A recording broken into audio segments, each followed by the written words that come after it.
Oh, Got it. Consent. Hi, everybody. consent. Yeah.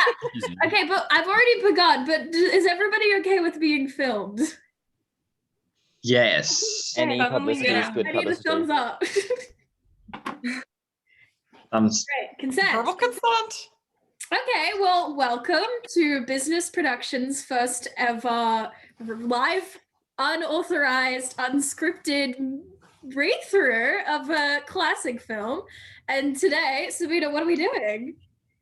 We are reading Back to the Future. Woo! Amazing. As you can tell, I am playing Marty McFly. Yeah, it's been a fun Saddest time. cosplay I've ever seen. Huh? Nothing. Everyone introduce themselves, introduce their characters. I'm Marty. Go. Jack, go. I'm Jade, and I'm playing Lorraine McFly. It's gonna be great. I'm Jack, and I'll be Doc, Brown, and Sam. Fabulous. My name is Sasha, and I'll be playing Biff and Dave today. I'm Rosie. Get ready. I'm playing Anchor Woman, Clock Woman, Pa, Blue, Marvin, Bystander #3, Guy #1, and Bum. Um, Nice.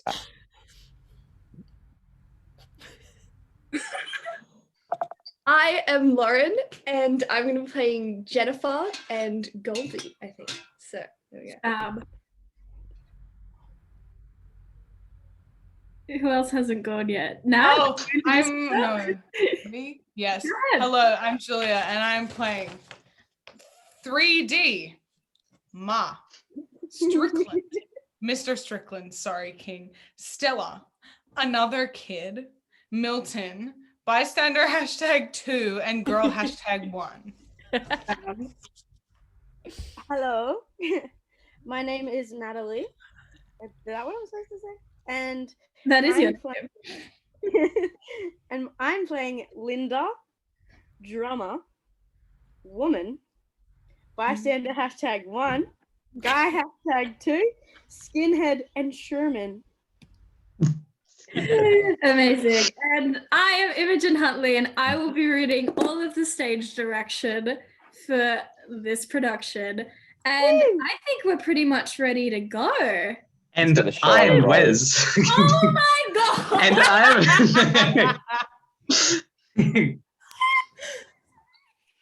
As he deserves. Yep. The ensemble had introduced themselves. I just thought, oh, so you've probably already. I'm sorry, Wes. And I'm Wes, and I'll be playing George McFly. Woo! Oh, guys, I'm so excited. This is gonna be so fun. Just for funsies, just to get through lockdown, just to keep theater going. I guess let's begin. Does everyone have a fun themed background, or are we ready? That's a fun themed Oh my background. god, is it? Yes.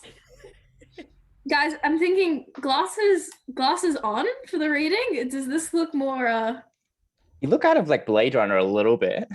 thank you. So future vibes. I love it. I get- yeah. Very, very like space age. Oh, yeah. All right.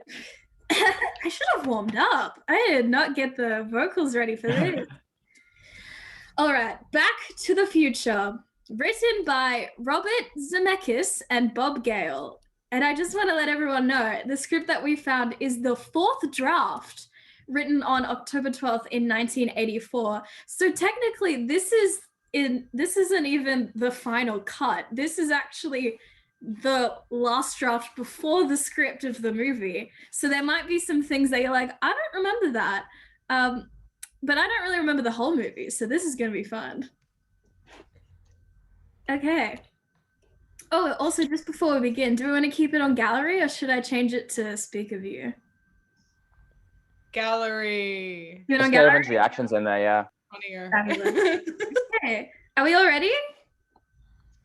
Yes. Amazing. All right. Interior, Brown's Garage, 1985, present day. Close on a ticking clock showing 2 minutes to 8. The camera moves, exploring, revealing more clocks of all varieties.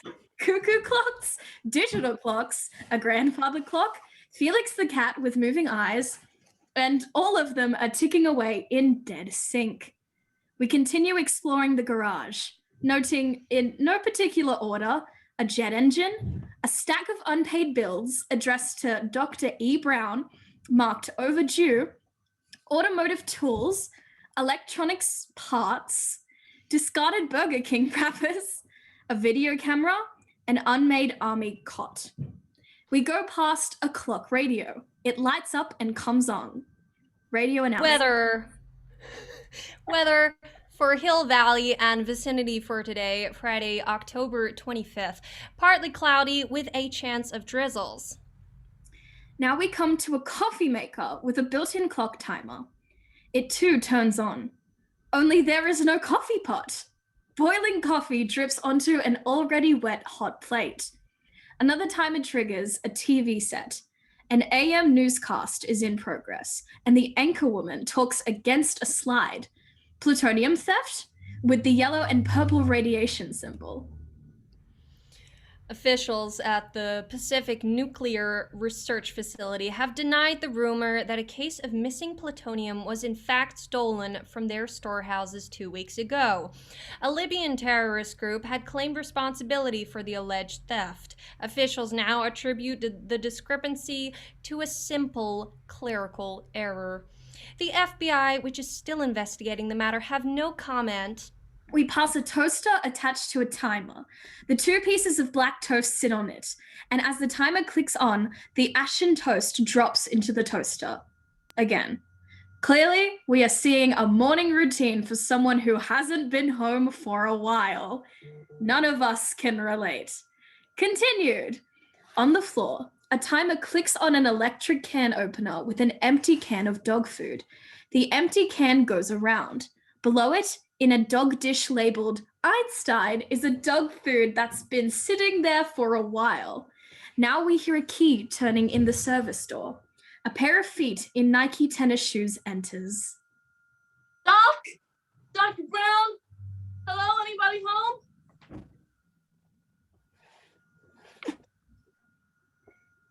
Oh, right, that's me. A skateboard is dropped onto the floor and rolls. Under the army cot, coming to rest against a yellow case with purple radioactivity symbols, stamped plutonium, property of Pacific Nuclear Research Facility. Series of shots. Close images. Hands connect wires to terminals. Fingers flip switches, illuminating power on lights on consoles. Hands twist rheostats, whatever that is. Needles on gorges jump to life. A hand poses in readiness over a set of guitar strings about to play. Fingers turn a calibrated knob from 3 to 10. Wider, as we see a high school-aged kid, we can't see his face, ready to play his electric guitar. It's connected through a battery of amplifying equipment into a huge speaker, 10 feet tall. The kid hits it and there is a tremendous explosion from the speaker, which literally blasts the kid off his feet and into a set of shelves which collapse, covering him with books, tools, and junk! Exclamation point. The blown speaker smokes. On the rubble. As the stunned kid regains his senses and looks around, he's Marty McFly, 17, dressed in jeans and a jean jacket.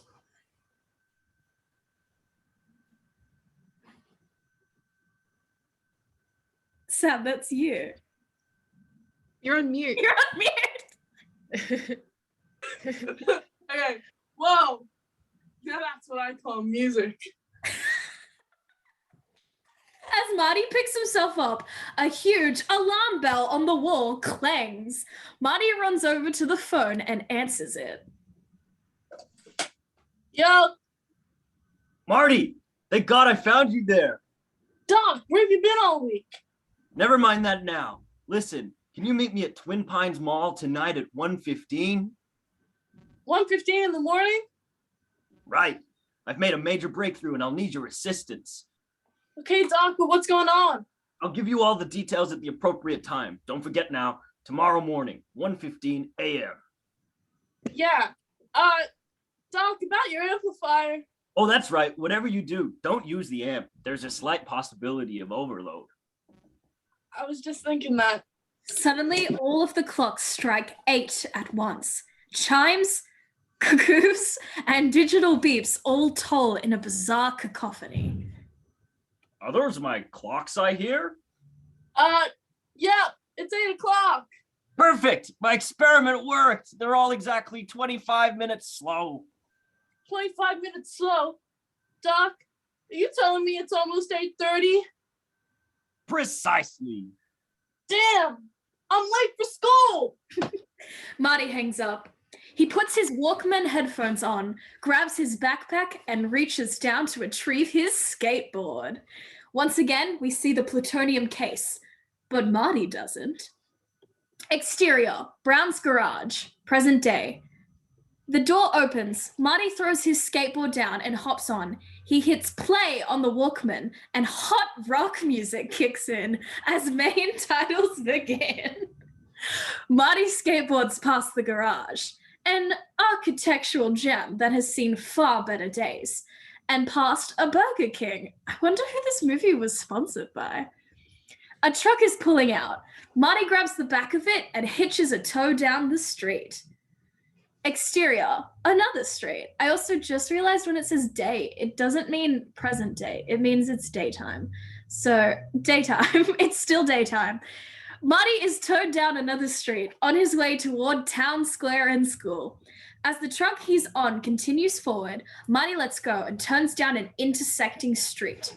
Exterior, series of shots. Town Square, day.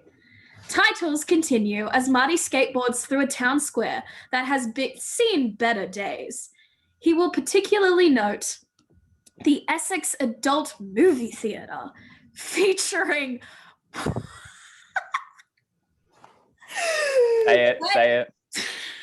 Wet teenage sluts. All seats $5.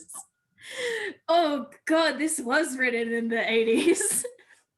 The modern self-serve Texaco station where an old lady gets no help as she pumps her own gas. Lou's Aerobic Fitness Center, where 15 or 20 motley women are exercising in the window. The Bank of America, where customers wait in line at the Versateller. Ask Mr. Foster Travel advertising 10 days in Hawaii. A dilapidated Welcome to Hill Valley sign on the corner. The main square in front of the old courthouse, a parking lot for the Department of Social Services, and the abandoned town theater, all boarded up with Assembly of Christ on the marquee. Marky hooks up on another vehicle and is towed along. Exterior, Hill Valley High School. The front of the school has chipped paint and graffiti on the walls. Marty arrives, hops off the skateboard, kicks it up, and runs up the stairs. An attractive girl rushes out toward him. She's Jennifer Parker, 17. The two of them are an item. Jennifer! Marty, you're late. Don't go in this way. Strickland's looking for you. 2 more tidies and you'll get detention. Interior, school hallway. Jennifer peeks around the corner, down the hall. I think we're safe. This time it was my fault. The doc said all his clocks 25 minutes slow. Okay, so this is actually Strickland speaking here. Oh, let me get that for you. The doc. Am I to understand that you're still hanging around with Dr. Emmett Brown, McFly? they turn, it's Mr. Strickland, the stern, no-nonsense disciplinarian. A tardy slip for you, Miss Parker, and another for you, Mr. Fly. I believe that makes 4 in a row. Now let me give you a nickel's worth of free advice, young man. That so-called Dr. Brown is dangerous. He's a real nutcase. You fool around with him and you're going to end up in big trouble. Yes, sir. Clearly, Marty's looking forward to that kind of trouble. You've got a real attitude problem, McFly. You're a slacker. You remind me of your father when he went here. He was a slacker too. Can I go now, Mr. Strickland?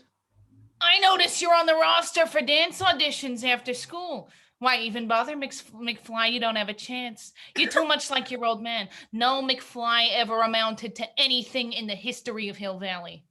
Yeah? Well, history's gonna change. What does being a slacker have to do with, like, not making the dance auditions? You don't get good grades. You'll never be in the dance group. Sorry, this is already so great. All right. Interior, school gym, day. Close on a side reading, auditions, battle of the bands. Jennifer Parker, 17, stands at the side of the stage and gestures with crossed fingers and a hopeful expression. The object of her attention is Marty, on stage with his band, the Pinheads. Marty acknowledges her. Then he steps forward to address the dance committee. All right, we're the Pinheads, and we're ready to rock and roll. So good. Oh, wait, where am I? Okay, they kick into a red hot number. Marty's fingers dance across the strings and frets in a complicated lead line. He's terrific, and the band sounds great. They get only about 25 seconds into the number when a voice calls out. Oh my God, I have no idea who Dance Committee Man is. That's enough. Thank you. Oh. Great. Marty and the group stop playing, exchanging bewildered glances. Oh man. Cut to exterior town hall day. An election sound vehicle wipes the screen with red, white, and blue bunting proclaiming "Re-elect Mayor Goldie Wilson. Honesty, decency, integrity," and a picture of the incumbent. What does incumbent mean? Oh well. Mayor Wilson, okay, so because we don't have an actor to suit this, we might change this just a little bit. So instead of being an old black man, we're gonna make this the first female mayor, played by our gorgeous Lauren Ivory. So you can still be 50, but you're going to be a white woman, and we're so proud of you. Thank you. Yeah, we're about honest. Does she still have the gold front tooth? I think that's important. I really do. Do you have what I can do? Can you pull something together? Yeah, right. we'll try. We'll try. Oh no. All right. Yes. The truck broadcasts a campaign speech by the mayor. Marty and Jennifer are walking together. She carries her school books. He has the skateboard. And he's depressed. Marty, one rejection isn't the end of the world. I don't know. Maybe I'm just not cut out for music. But you're good, Marty. You're really good. And this audition tape of yours is great. She gives him back a cassette tape. You've got to send it into that record company. Yeah, that's what Doc keeps telling me. Confidence. If you put your mind to it, you can do anything. That's good advice, Marty. Yeah, but what if I send it in and they hate it? What if they tell me that I'm no good? What if they say, "Get out of here, kid, you got no future"? I mean, why should I put myself through all that anxiety? Jeez, I'm starting to sound like my old man. Well, they say all of our emotional anxieties come directly from our parents. In that case, you can kiss me off right now. Come on, Marty. Your father's not that bad. I think deep down inside he means well, but the man just can't get it together. At least he's letting you borrow the car tomorrow night. That's a major step in the right direction. Marty spots a tricked out 4x4 truck on display in the town square parking lot. Hey, check it out, that 4x4. Wouldn't it be great to take that up to the lake tomorrow night? We could put our sleeping bags in the back, make out under the stars. Someday, Jennifer, someday. What about your mother? Does she know? Are you kidding? She thinks I'm going camping with the guys. If she found out I was going camping with you, she'd freak. And I'd get the standard lecture about how she never behaved that way when she was in high school. She must have been a real goody two-shoes.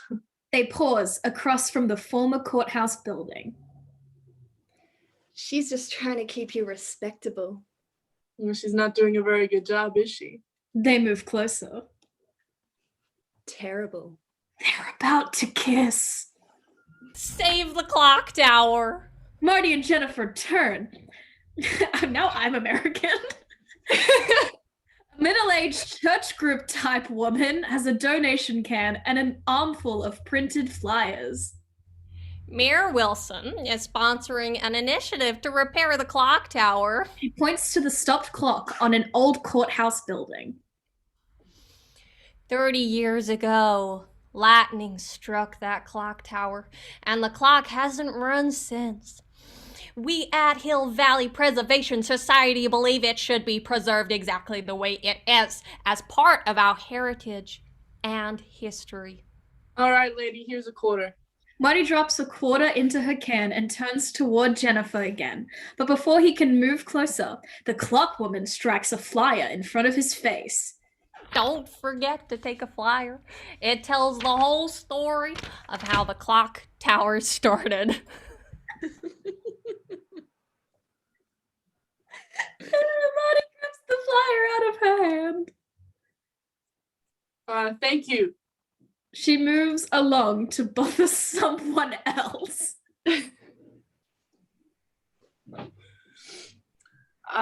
Now, where were we? Right about here. It's always you two that end up making out. Okay, they move closer again, as before, about to kiss. A car horn honks loudly. Jennifer turns away. That's my dad. I've gotta go. This is not my day. I'll call you tonight. I'll be at my grandma's. Here's the number. She writes something down on the back of the clock flyer handout and gives it to him. Marty takes it and she hops into the waiting car. Marty watches it go, then looks at the paper Jennifer just gave him. Insert note. Along with the phone number, she's written, "I love you." Marty smiles, then looks at the back of it. A reprint of a newspaper article about the clock tower. He folds it up and puts it in his pocket and hops on his skateboard. Hell yeah. Cut to exterior, a road, dusk. A pickup truck cruises down the road with Marty towed behind it on his skateboard. As the truck passes an intersecting street, Marty lets go. That's where he's going. A pair of dilapidated-looking lion statues indicate the entrance to a subdivision, Lions Estates. The lions are someone's failed idea of class, and they're chipped, weathered, and covered in graffiti. Marty disappears behind them, and we hold a beat. Exterior, McFly home, dusk. Wrecker is in the McFly driveway with a 1979 Plymouth Reliant in tow. Its front end is completely smashed, as if someone rammed it into a brick wall. The truck driver is unhitching it. Marty skateboards up to the scene and is in shock. My God, the car is wrecked! Marty rushes into the house. Interior, McFly living room. Marty enters and sees Biff Tannen, an intimidating lout of 48, lambasting Auntie's father. What? Marty's. Oh, I was like, who the hell is Artie? Lambasting Marty's father, George McFly, a timid man of 47.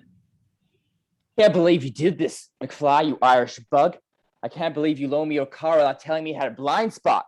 I could have been killed. If I never noticed a blind spot before. What? Are you blind, McFly? It's there. How else can you explain that wreck out there? Can I assume that your insurance will pay for the damages? My insurance? It's your car. Your insurance should pay for it. I want to know who's going to pay for this. I spilled beer all over it when that car hit me. Who's going to pay the cleaning bill? George hesitates, then meekly pulls out his wallet. You think $20 will cover it? It's a start. And hey, where's my reports? Well, I haven't finished them yet. I figured since they weren't due till Monday. Hello? Anybody home? Think, McFly, think. I gotta have time to get them retyped. If I turn in my reports in your handwriting, I'll get fired.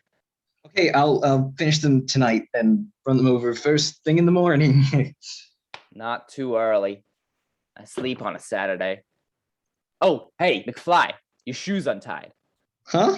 He looks down and Biff hits him in the chin. Biff laughs loudly. Don't be so gullible, McFly. Biff heads towards the door and notices Marty staring at him. What are you looking at, butthead? Biff exits. Marty shakes his head and steps over to his father,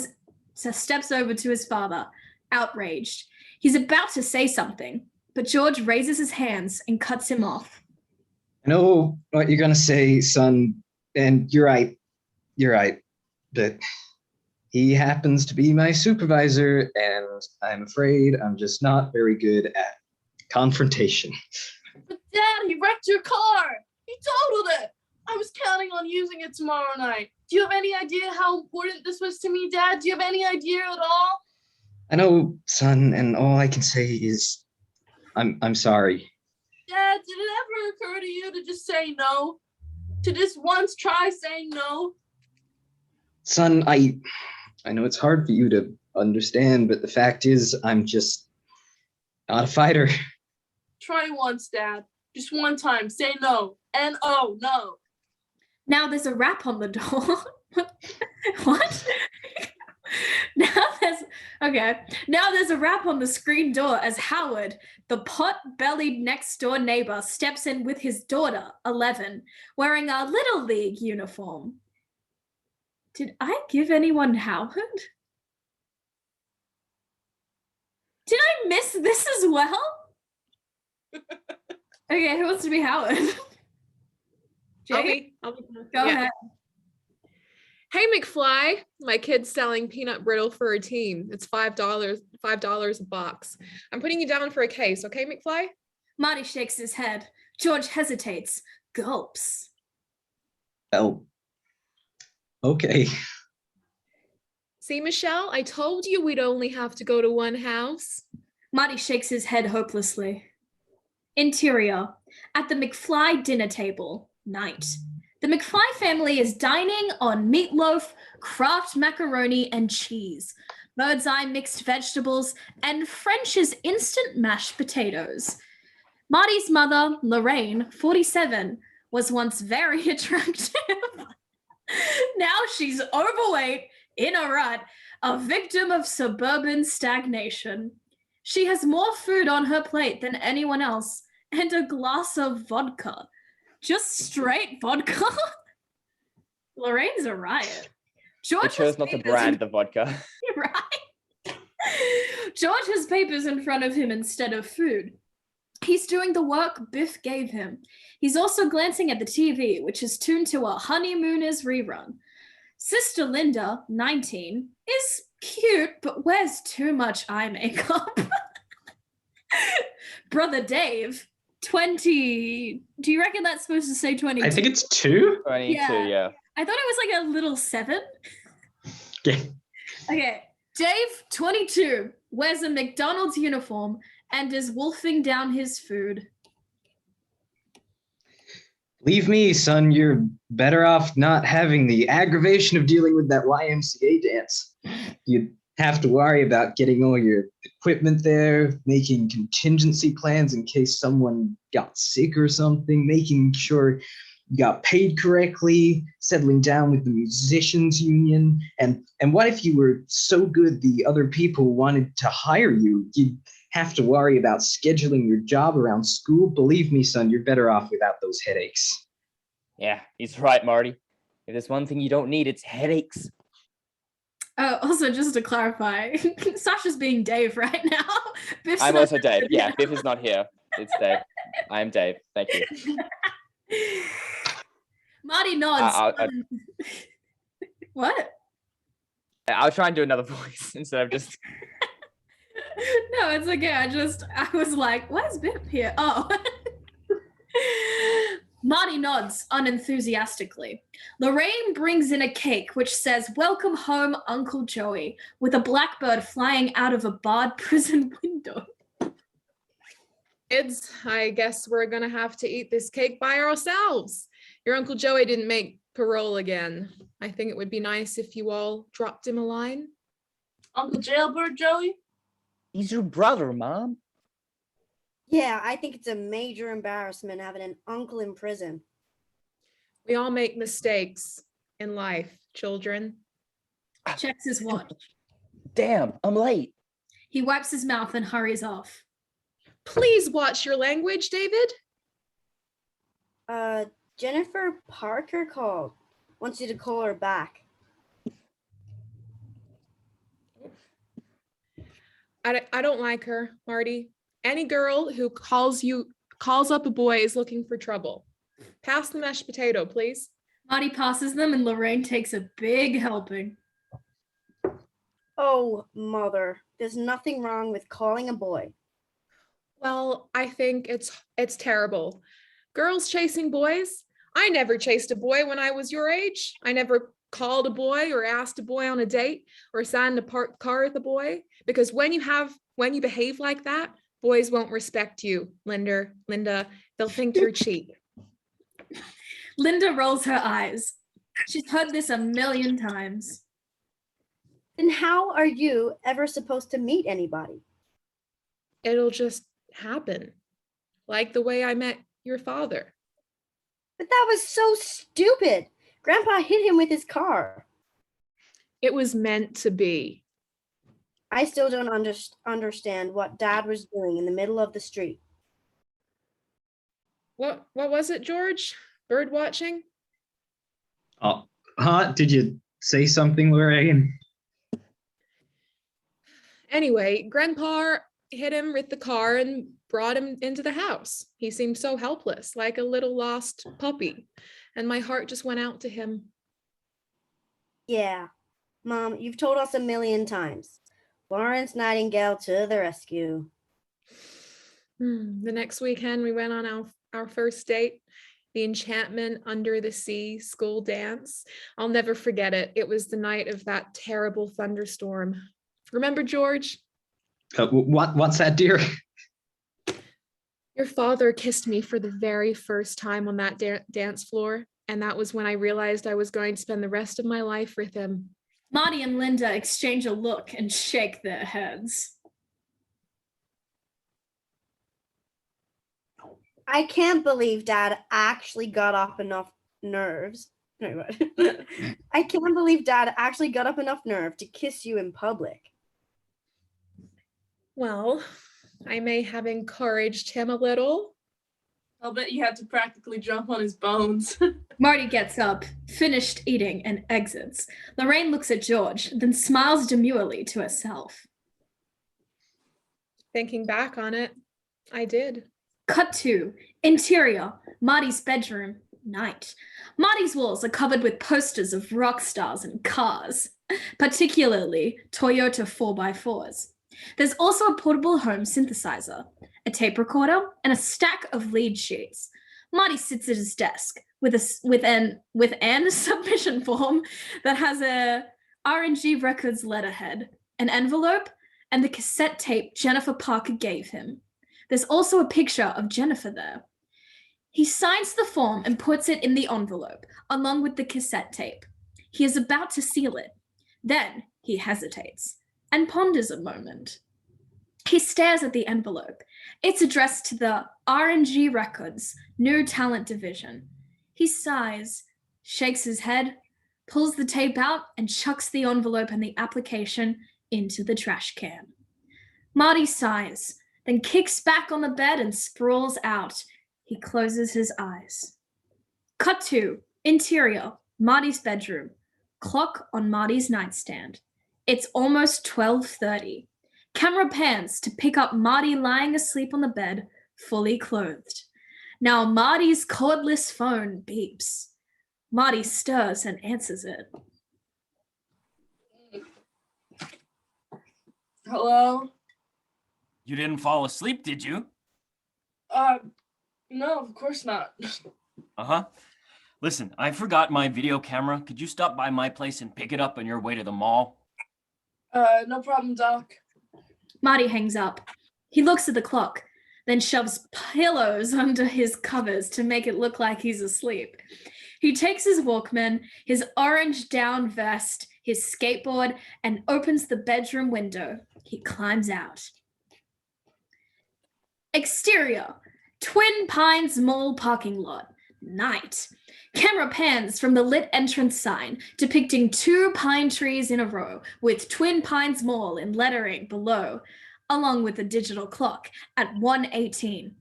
To pick up Marty on his skateboard with Walkman and video camera. Marty skateboards around a corner of the mall and sees an oversized step van with a drop-down tailgate like a ramp, all by itself on the vast sodium vapor lit parking lot. It's beat up and has lettered on the side, Dr. E. Brown Enterprises, 24-hour scientific service. A large dog sits patiently beside it.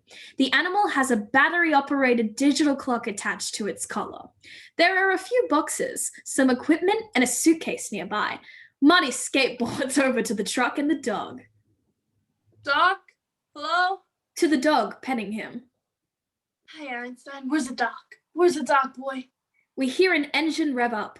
The truck engine? The rear truck door suddenly open and yeah, guys, no wonder this is like a draft. There are so many typos.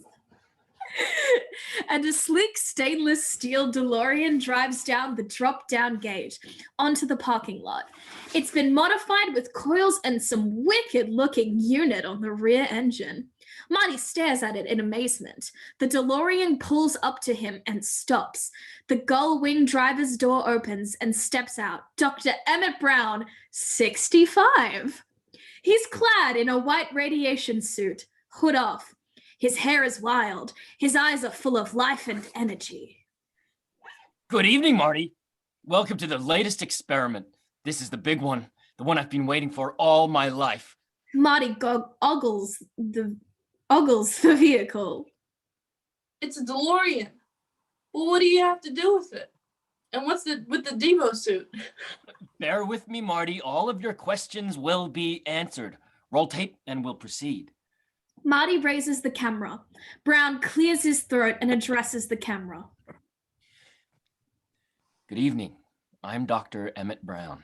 I'm standing here on the parking lot at Twin Pines Mall. It's Saturday morning, October 26, 1985, 1:19 a.m. And this is temporal experiment number 1. To the dog. Come on, Einstein. Get in, boy. The dog obediently jumps in and sits in the driver's seat. Brown buckles him in with the shoulder harness. Please note that Einstein's clock here is in precise synchronization with my control watch. Brown holds up a digital watch next to Einstein's clock. Indeed, the two are in dead sync. Good luck, Einie. Brown reaches in and starts the ignition. The DeLorean engine roars to life. Brown turns on the headlights and lowers the gull wing door, sealing in. He steps back and picks up a remote control unit, similar to the one for a radio-controlled toy car. There are buttons labeled accelerator and brake, a joystick, and an LED digital readout labeled miles per hour. Brown flicks the power switch on and, using the accelerator button and joystick for steering, sends the DeLorean down to the far, far end of the parking lot.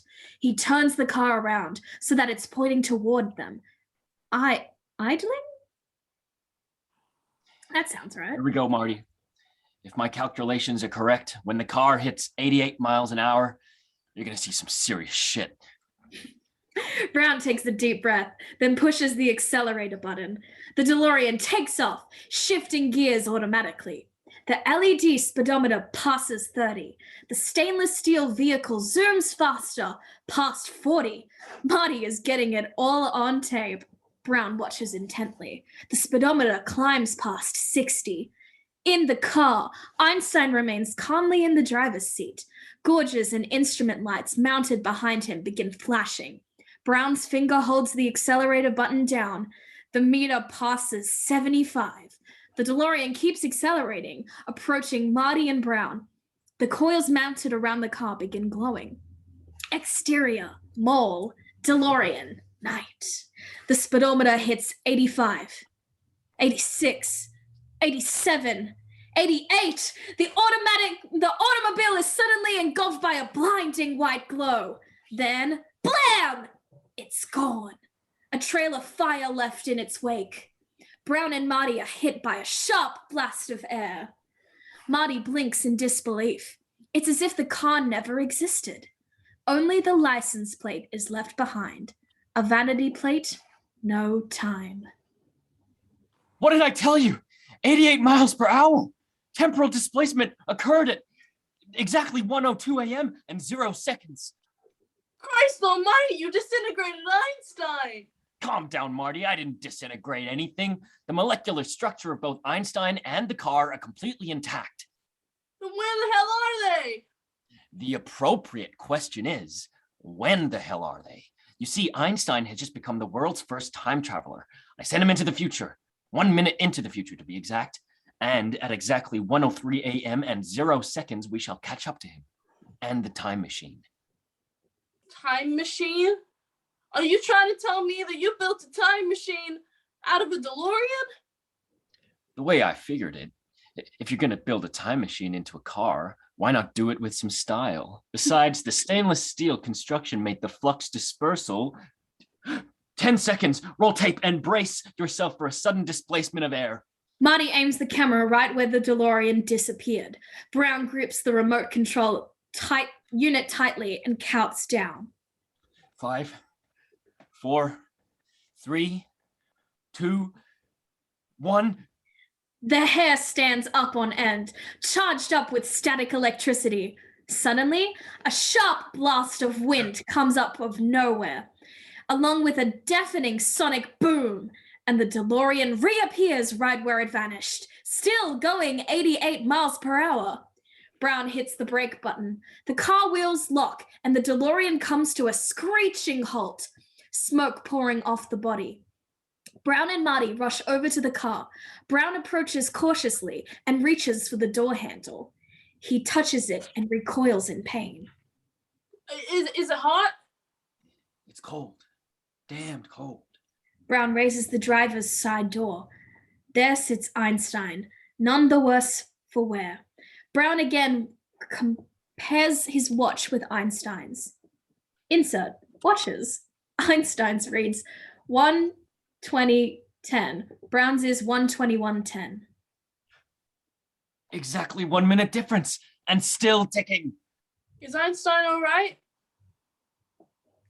Brown unbuckled the shoulder harness, and Einstein bounds out, happy and playful. Brown gives the dog a milk bone reward. Good boy, Einie.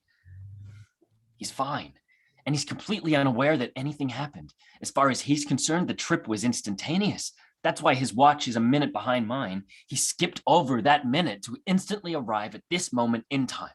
Come here, let me show you how it works. Marty is still a bit skeptical, uneasy.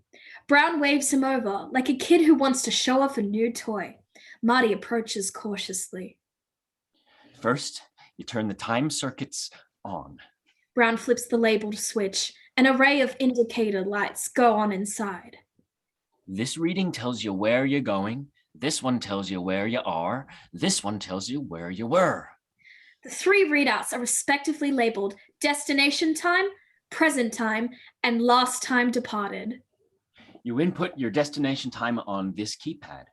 You want to see the signing of the Declaration of Independence? He punches 7/4/1776. The destination time readout lights up with the date. Or witness the birth of Christ? He punches in 12/25/0. Here's a red letter date in the history of science, November 5, 1955. He pauses, realizing something, as if something suddenly makes sense to him. Yes, of course. November 5, 1955. What happened then? Oh, that was the day I invented time travel. I remember it vividly. I was standing on the edge of my toilet hanging a clock. The porcelain was wet. I slipped and hit my head on the sink, and when I came to, I had a revelation, a vision, a picture in my head, a picture of this. Brown points to a particular centerpiece unit mounted inside the DeLorean. Marty aims the video camera and gets it on tape. He continues taping as Dr. Brown explains. This is what makes time travel possible. The flux capacitor. Flux capacitor, huh? It's taken me almost 30 years and my entire family fortune to fulfill the vision of that day. My God, has it been that long? I've been working on this.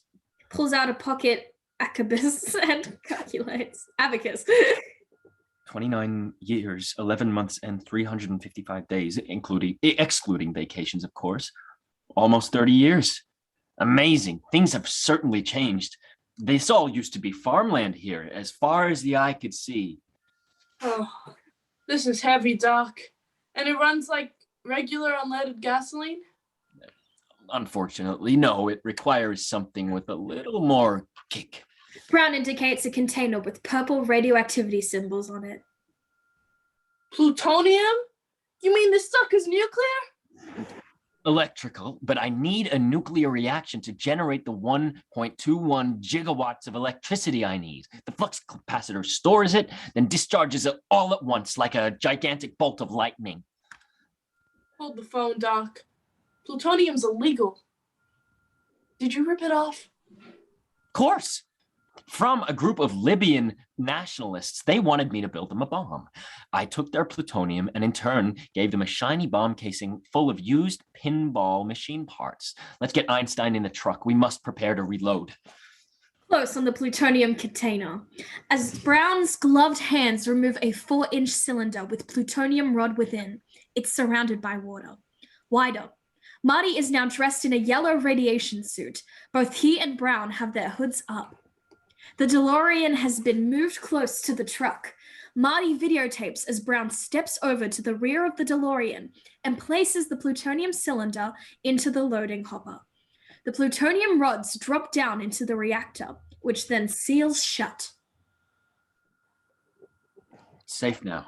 Everything is lead-lined. Marty removes his hood. Einstein watches from the truck. Oh, I mustn't forget my luggage. Brown grabs his suitcase and puts it in the truck. It's in the front.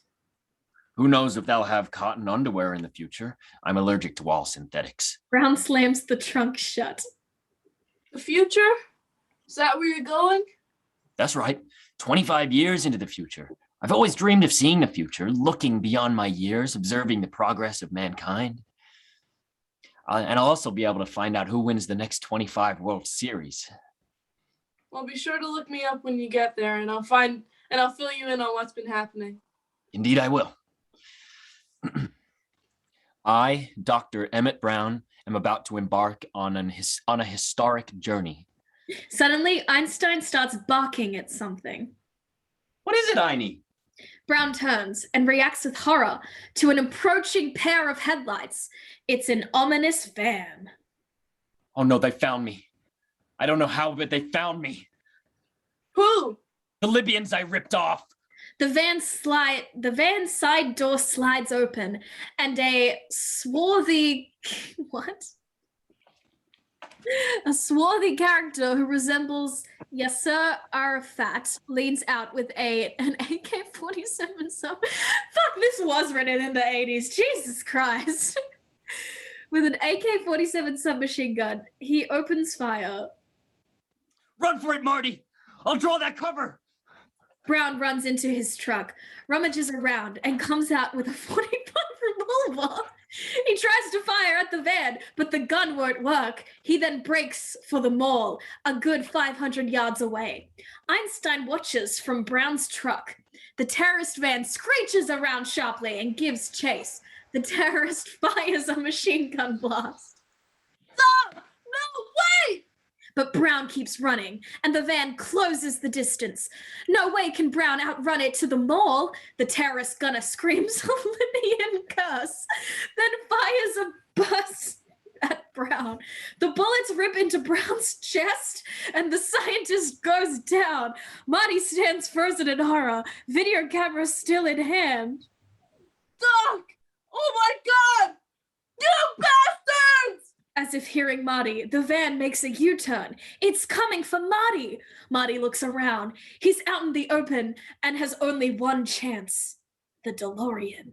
Marty dashes for it. The Libyan gunner takes aim and pulls the trigger, but the weapon jams. He jerks the mechanism, trying to unjam it. He swears in Libyan. Marty swings the door shut. Oh, interior, DeLorean. Marty swings the door shut, then looks over the array of switches and buttons on the console with frightened bewilderment. How do you start this thing? Then he spots the key in the ignition over the steering column, just like any other car. He turns it over and shifts into first. He floors it. The chase! The DeLorean roars off. The van gives chase. Interior, DeLorean, insert, the speedometer approaching 40. Exterior, mall, parking lot, on the van. The terrorist gunner leans out of the van and takes aim.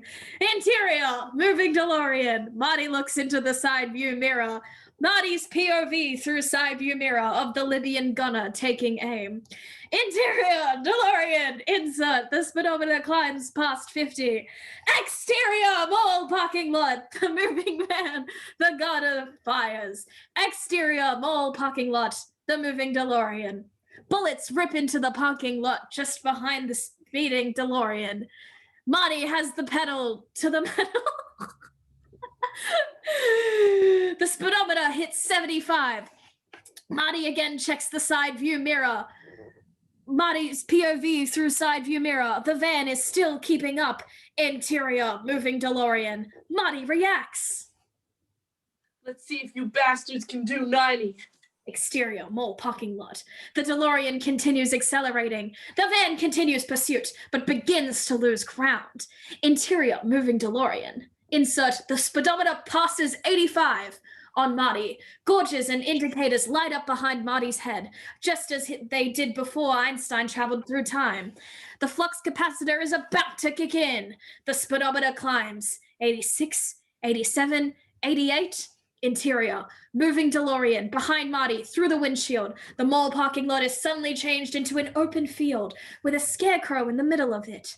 Marty is speeding towards it at 88 miles an hour. He hits it. The scarecrow's face is hideously smashed against the windshield. Interior, moving DeLorean. Marty, he can't see. He's completely disorientated. The scarecrow head falls off the DeLorean, revealing that Marty's heading toward an open barn. Exterior, barn field and farm field and barn. Night. The DeLorean speeds right into the open barn. We hold on the barn exterior. We hear a crash. Hay and dust are kicked out of the door. Then a crack of wood, and a large section of the barn roof caves in. We hold on the barn. We hear a dog start barking. Exterior, nearby farmhouse. Night. A light goes on in the nearby farmhouse. Now, Farmer Pa Peabody, 45, comes out in his red flannels, carrying a lantern.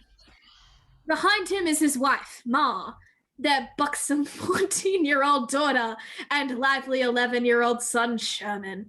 They approach the barn and cautiously enter through the rear doors. Interior, barn, night. The Peabodys stare in open-mouthed astonishment. The stainless steel vehicle faces them head on, headlights beam shining through the dust, with its wheels buried in the straw and amber hazard lights blinking. It looks like a spaceship. The cows in the barn don't seem to care much, but Ma and Pa look up at the hole where the roof caved in, then exchange an uneasy look. What is it, Pa? Looks like an aeroplane without wings. Airplane? It's a flying saucer. Pa! From outer space! The driver's gull wing door rises slowly, just like a hatch. Pa motions them all aback. They watch expectantly, uneasily, with expressions of curiosity mixed with fear. Now Marty steps out, dazed. He's in the radiation suit, and the hood is down, giving him the appearance of an alien. Run, children, run for your lives! They all run like hell out of the barn. Marty takes a few steps, then removes the hood. Hey, hello? Where am I? Marty looks around. The cows in the barn just chew their cud. Marty shakes his head, then steps out the barn door. Exterior, barnyard, night. Marty steps out into the barnyard. Excuse me? Anybody here? Pa bursts out of the farmhouse with a double-barreled shotgun. He's scared. Sherman comes running out right behind him with something rolled up in his hand. Shoot it, Pa! It's already mutated into human form. Shoot it! Pa raises his shotgun. He's nervous and unsteady. He fires! Backshot cracks into the barn wall behind Marty. Take that, you muted son of a bitch! He squeezes off the second barrel. Shot explodes in the dirt near Marty's feet. He dashes back in the barn. Pa breaks the gun and reloads. Be careful, Pa! Don't get too close or it'll take over your brain! What the hell are you talking about, boy? Read this. It's all in here. Sherman shows him his Tales from Space comic book. On the cover is a spaceship that resembles a 50s version of the DeLorean. An alien is stepping out who looks something like Marty in the radiation suit, and he appears to have enslaved several human females. The title of the story is Space Zombies from Pluto. Pa gulps. Now the DeLorean thunders out of the barn. Pa Peabody jumps back. The car spins around in the barnyard and smashes through a white picket fence surrounding two newly planted pine trees in a line, just like on the sign at Twin Pines Mall. The DeLorean takes out one of the small trees, then finds the dirt access road and roars away. You space bastard! You killed one of my pines! Amazing. Pa fires both barrels at the departing vehicle and blows his own mailbox to shreds. He runs over to his pine grove. Nah, I only got one. Cut to exterior, the farm dirt road, morning. The DeLorean tears along the dirt road, past an entrance sign reading Twin Pines Ranch, and turns onto the main paved road. Interior, moving DeLorean, day. Marty is driving. He's out of breath, scared, disorientated. Okay, Marty, get a hold of yourself. There's got to be an explanation for this. It's probably all a dream. One very intense dream. It's all going to resolve itself. Interior, DeLorean floorboards. Marty's foot slams on the brake. Exterior, the road, day. The DeLorean burns to a screeching halt. The engine dies. Exterior, farmland, crane shot. Marty gets out of the DeLorean and takes us to the Lion's Gate of Lion Estates, standing alone on a dirt road, surrounded by colored pennants and a large sign promoting the development. The gates are brand new. We crane up, revealing empty farmland beyond. Marty is totally astonished. Now we hear the sound of an approaching car. Marty turns. A 1947 Hudson is coming down the road. Marty waves his arms at the car. Moving POV of Marty from the Hudson. A bizarre image. Marty in the yellow radiation suit next to the DeLorean. The driver of the Hudson reacts with fear. He honks and speeds past Marty. Marty gulps. It can't be. It can't be. He rushes back to the DeLorean and looks in. Interior, DeLorean. The time displays show present time, November 5th, 1955, 6:23 a.m. Destination time, November 5th, 1955, 6 a.m. And last time departed, October 26th, 1985, 1:35 a.m. Suddenly, the displays blank out as the card dies. The plutonium chamber gorge reads empty. Marty turns the ignition key, but the engine won't start. He tries it again and again. Each time, the starter sounds worse. Finally, it completely dies. Marty hits the steering wheel in frustration. Perfect. Exterior, behind the Lionsgate billboard. Day. Sorry, my dog's barking.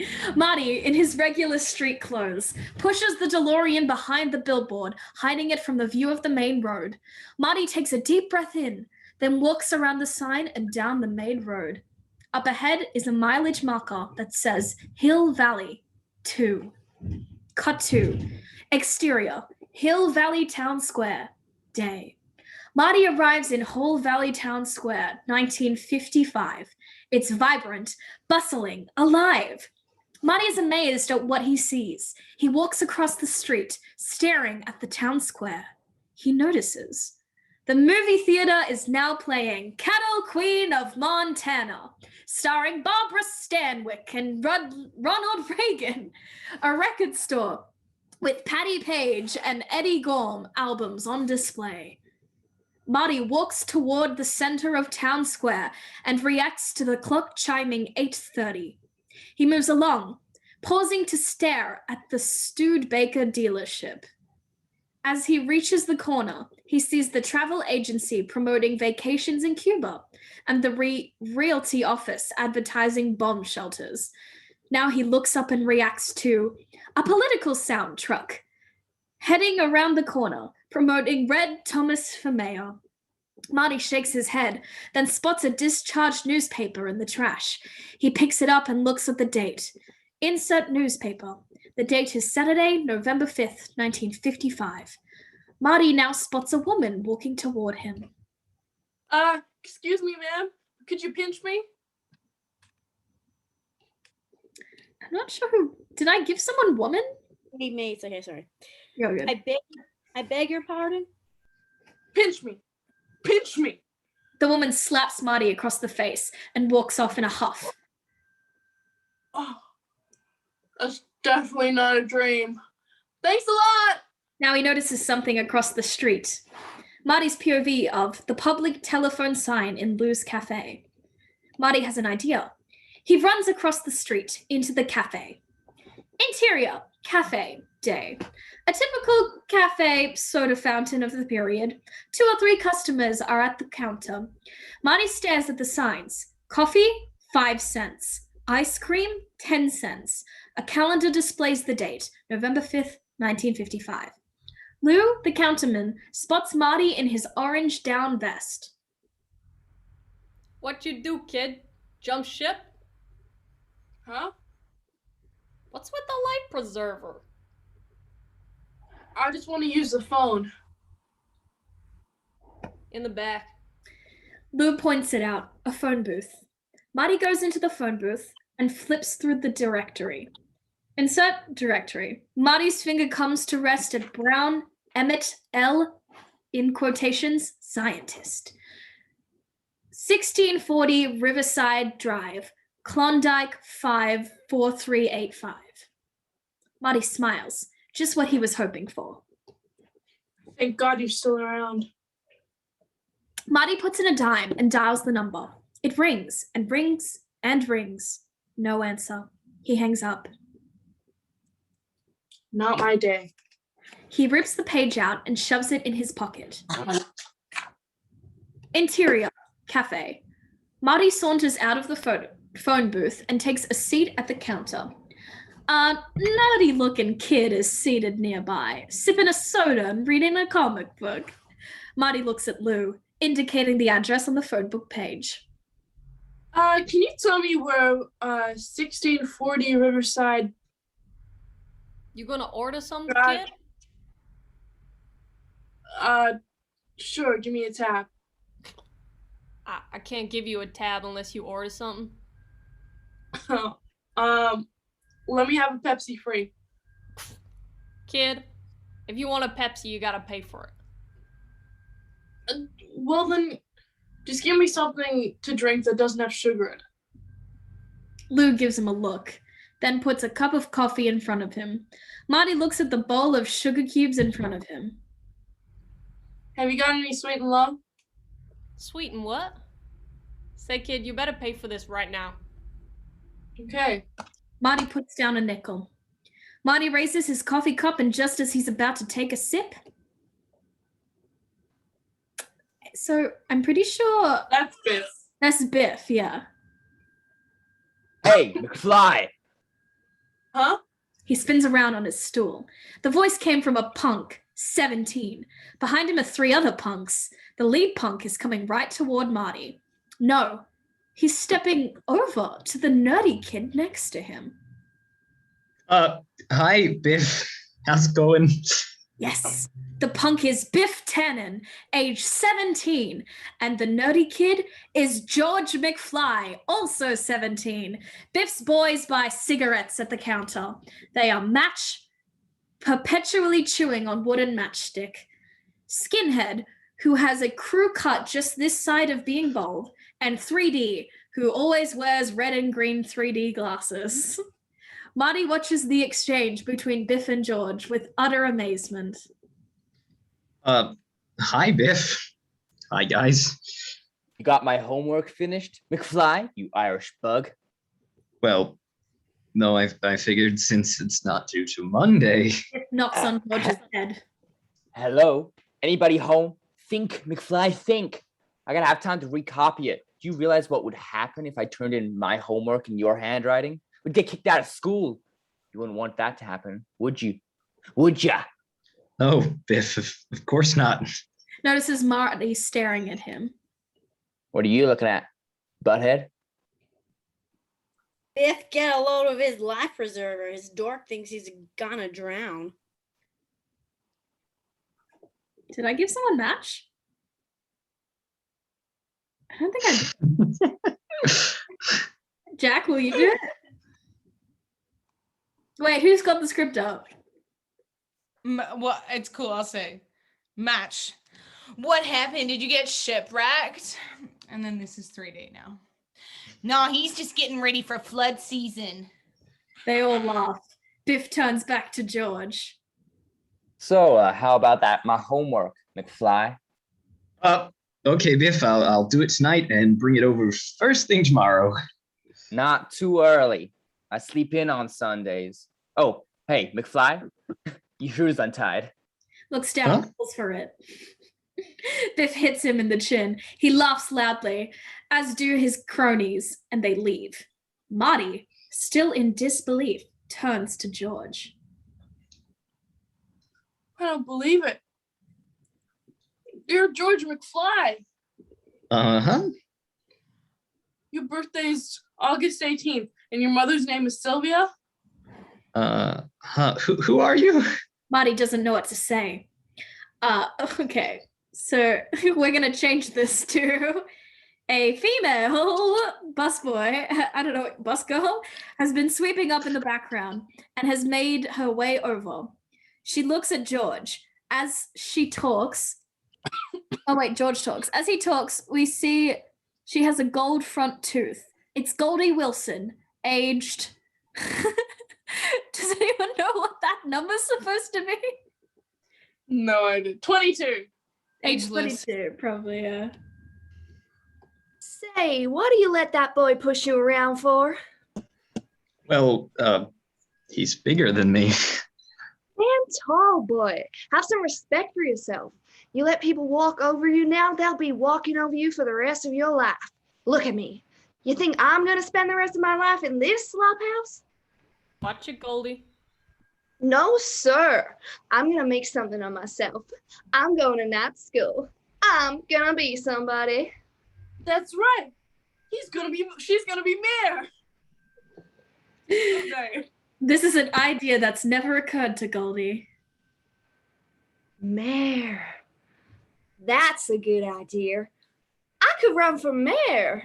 George flips out as the conversation continues. Huh, a woman mayor. That'll be the day. You wait and see, Mr. Caruthers. I'm gonna be mayor. I'll be the most powerful woman in Hill Valley. I'm gonna clean up this town.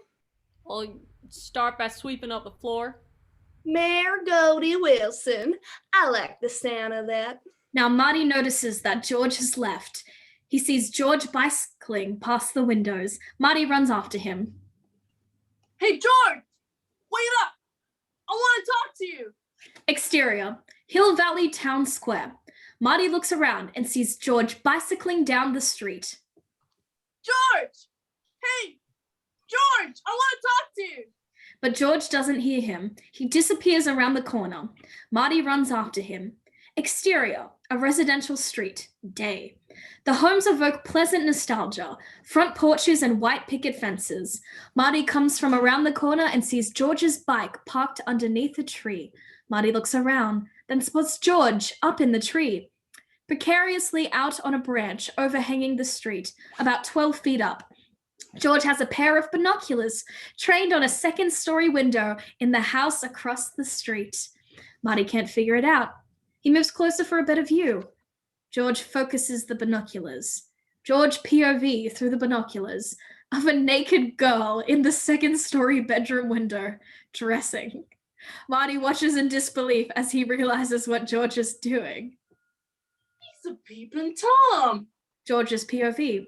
As the girl moves closer to the window, George tries to move closer, but loses his balance. He tumbles into the street. Wider shot on Marty as he watches George groan, then slowly tries to get up. Now a car comes from around the corner. George doesn't see it, but Marty can see that it's going to hit George. Dad! Look out! But George is still dazed. Marty dashes into the street and in a spectacular flying leap knocks him out of the path of the oncoming car. As Marty moves to avoid the car, the car swerves in the same direction. There's a screech of brakes and the car hits Marty. George, never one to get involved, grabs his bike and pedals off, leaving Marty lying in the street unconscious. Dick? Interior, darkened bedroom, night. Marty is laying in bed, lit by ambient light from a doorway. Female hands place a cold compress on the bruise on his forehead. Marty groans and stirs. Mom, is that you? Shh. Everything's gonna be all right. This is actually, thank you, Natalie. This is actually Lorraine. Thought maybe he thought it was it me? woman. Yeah, no, that's no, I'm glad you jumped in, but no, this is because it says woman. It doesn't actually say Lorraine. I don't know why. The script likes to do this thing a lot where it's like they want the script to like be a surprise. Like, why? So it's I mean, me. I think like with draft scripts, they usually send it out to like people and things. So Yeah, like the like, people reading it don't actually know. Yeah. Yeah. Well, it makes it fucking harder for us. Yep. So Jade, this one's you. Mhm. Shh, everything's gonna be all right. It sounds like his mother. He opens his eyes. All he can see is her silhouette. God, what a terrible nightmare. I dreamt I went back in time. He starts to sit up. Take it easy now. You've been asleep for almost 9 hours. It was terrible. It was a terrible place to be. The music was awful. They didn't have Huey Lewis. Our neighborhood hadn't been built yet, and everything was so weird looking. Well, you're safe and sound, back where you belong, in good old 1955. 1955? She turns on the bedside lamp. It's the same girl George was spying on. And Marty recognizes her, just as we do. Oh my God. You're my My name's Lorraine Baines. Marty stares at her for a long moment. But you're so thin. Just relax, Calvin. You got quite a bruise on your head. Looking under the blankets. Where are my pants? over there on the chair. Notices the color of his underwear. I've never seen purple underpants before, Calvin. Marty covers himself up. Calvin, why do you keep calling me Calvin? Well, isn't that your name? Calvin Klein? It's written in your underwear. Oh, I guess people call you Cal? No, actually, people call me Marty. Well, I'm pleased to meet you, Marty. She comes over and sits on the bed right next to him. She's very interested in him. This is where it gets weird. Yeah. Mind if I sit here? No. Marty moves as far away as he can without falling off the bed. He holds the blanket tight around his waist. She looks at him, fascinated.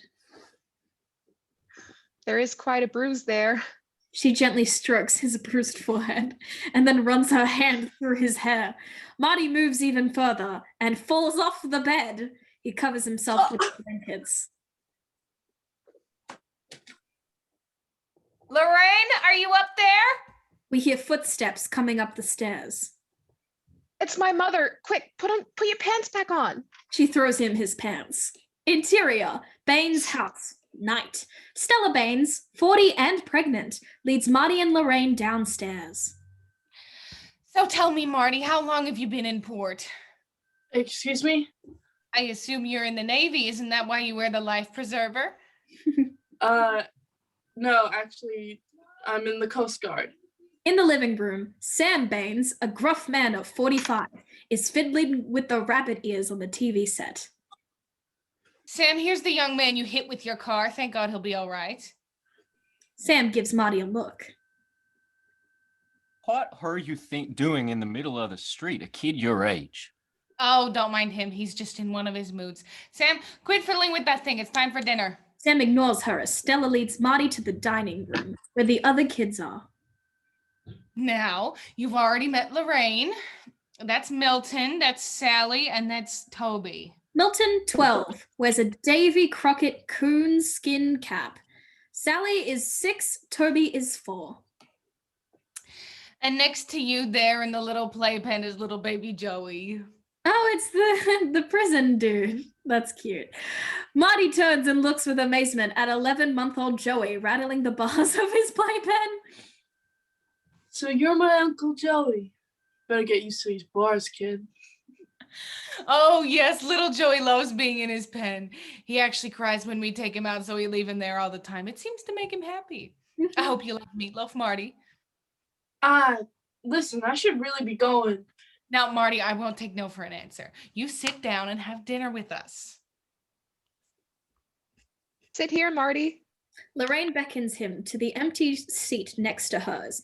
A plate of meatloaf is there waiting for him. It looks like the same meatloaf he had for dinner in 1985. In fact, the whole dinner is the same. Sam, would you quit fiddling with that thing and come in here and eat? Sam Baines, 45, rolls in a brand new television on a plywood dolly of his own construction.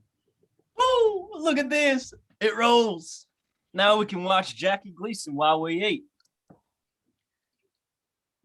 I feel like I did give someone Milton. Oh, I was also Milton. Oh, what? Sorry, I didn't know you were also Milton. Fine. Sam fiddles with the rabbit ears and brings in a rather muddy image of a cigarette commercial. On TV, a surgeon steps out of an operating room, lights up a cigarette, and turns to do a testimonial. Okay, I definitely didn't give anyone the doctor. Rosie, can you do it?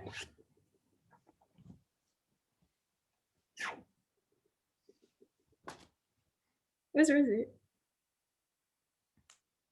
Oh, hi. Are you just getting the script? On page 54. Wait, Top of 54. amazing. Wait, the TV doctor. whoa, I can. What? Lauren? It up if it makes it any easier.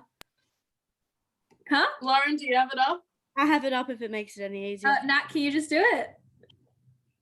Okay. After facing the tension of doing 3 lung operations in a row, I like to relax by lighting. Wait, what? What's the test? What does a testimonial sound like? Just it's good. It's good. That's good. After facing the tension of doing 3 long operations in a row, I like to relax by lighting up a Sir Randolph. I know its fine tobacco taste will soothe my nerves and improve my circulation. Back to shot. Look at that picture. Crystal clear. Why would anybody want to go to the movies when you can see this in your own home? Free. To Marty. Our first television set, Dad picked it up today. Do you have a television? Yeah, sure. We got 2 of them. Oh, you must be rich. Oh, Milton, he's teasing you. Nobody has 2 television sets. The honeymoon. Sorry, I had no idea that you were playing the mum and the son. It's fun. The Honeymooners has resumed. The classic Man from Space episode. Hey, I've seen this one. This is a good one. This is where Ralph dresses up as the man from space. What do you mean you've seen it? It's brand new. I saw it on a rerun. What's a rerun? You'll find out. Quiet. I want to hear this. Marty, there's something very familiar about you. Do I know your mother?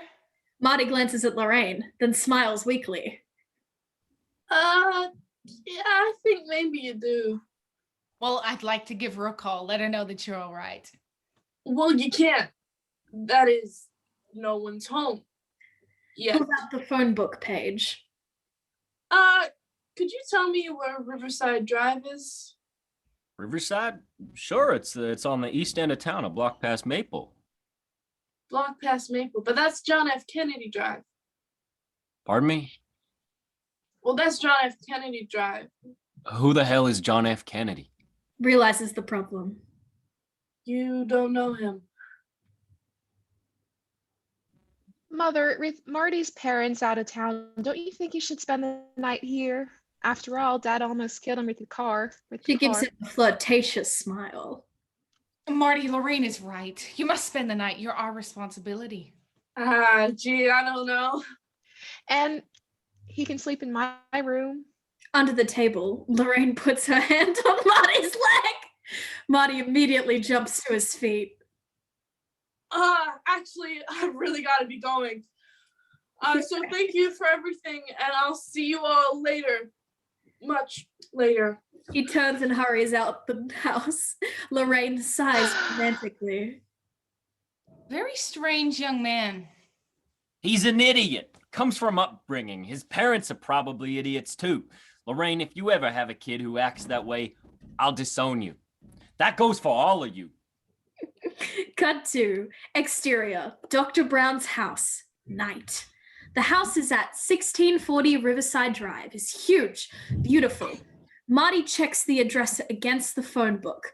Matches. He recognizes the garage as the same one as he saw in 1985, except in much better shape. In 1985, the house has been torn down and a fast food stand put up. Marty rushes to the front door of the house. Exterior, Brown's front door, closer angle.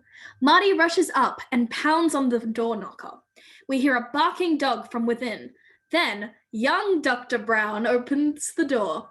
He's wearing an outrageous contraption on his head, a bizarre conglomeration of vacuum tubes, rheostats, gauges, wiring, and antennas.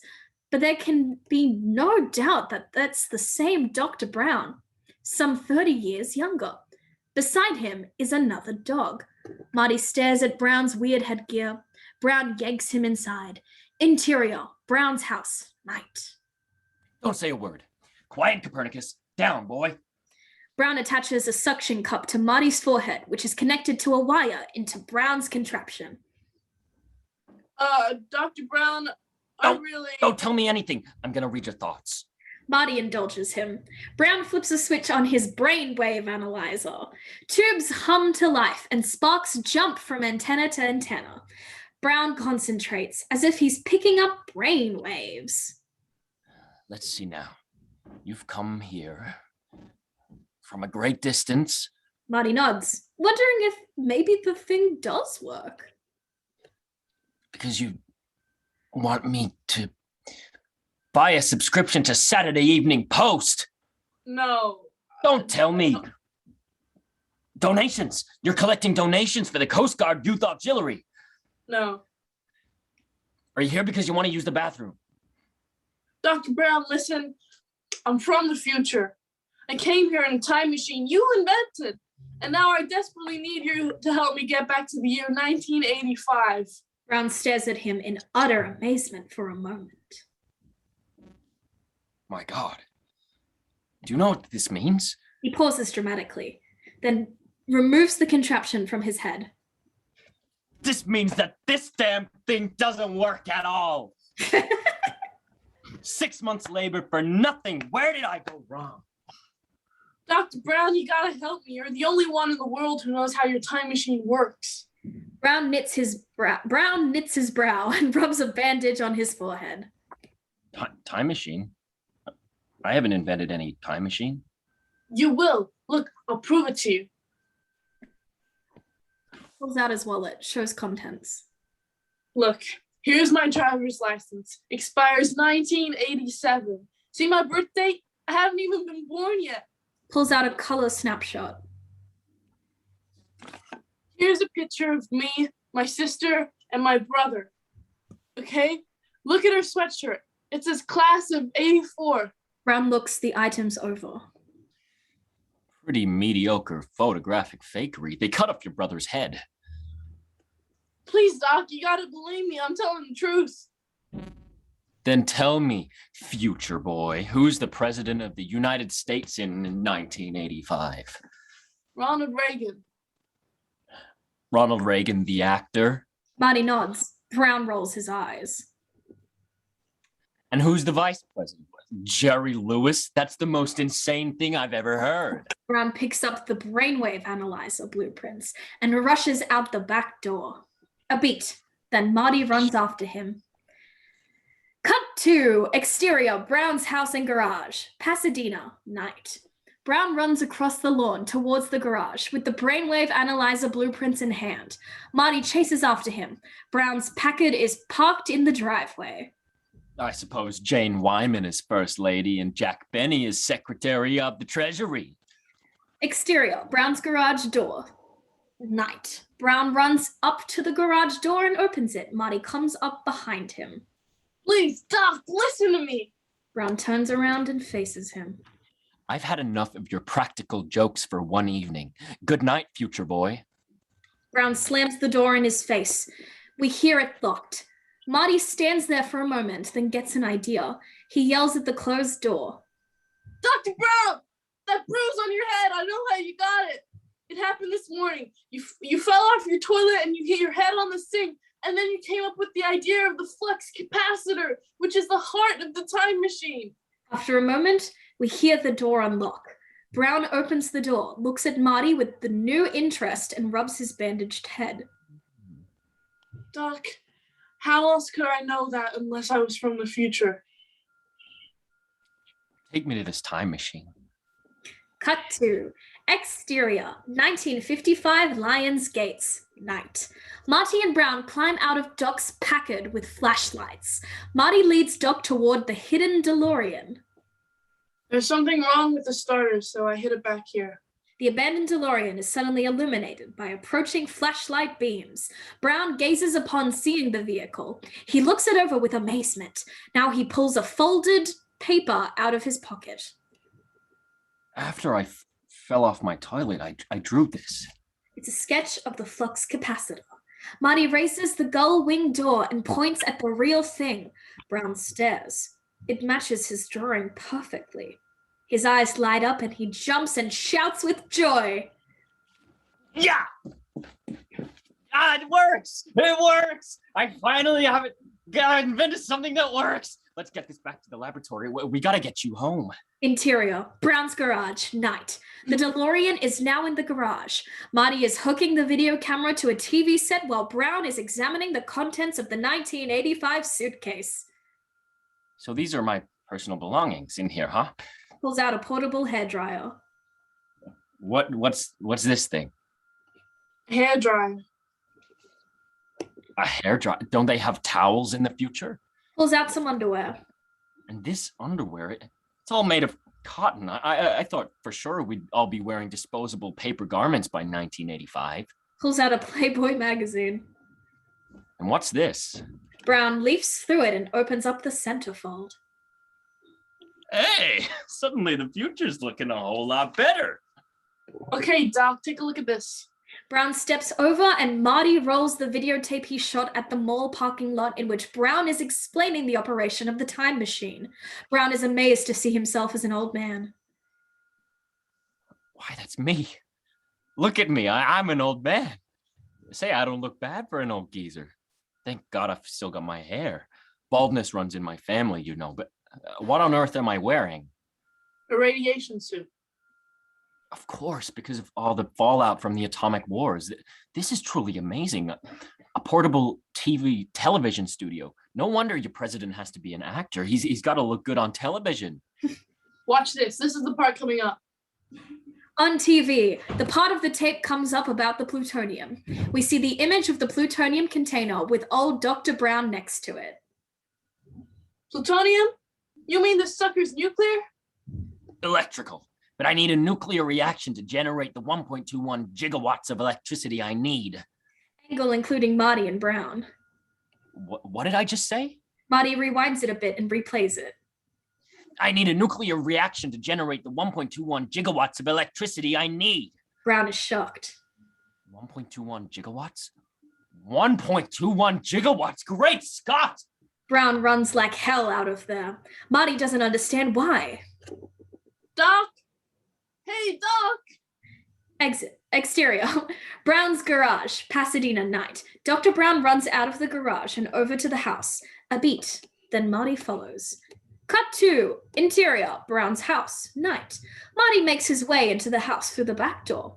He hears Brown talking to someone in the next room. He cautiously approaches. Brown is seated in a chair. How could I have been so careless? 1.21 gigawatts? Tom, how am I going to generate that kind of power? It can't be done, can it? Brown is talking to a portrait of Thomas Edison. Plutonium, Doc. All we need is plutonium.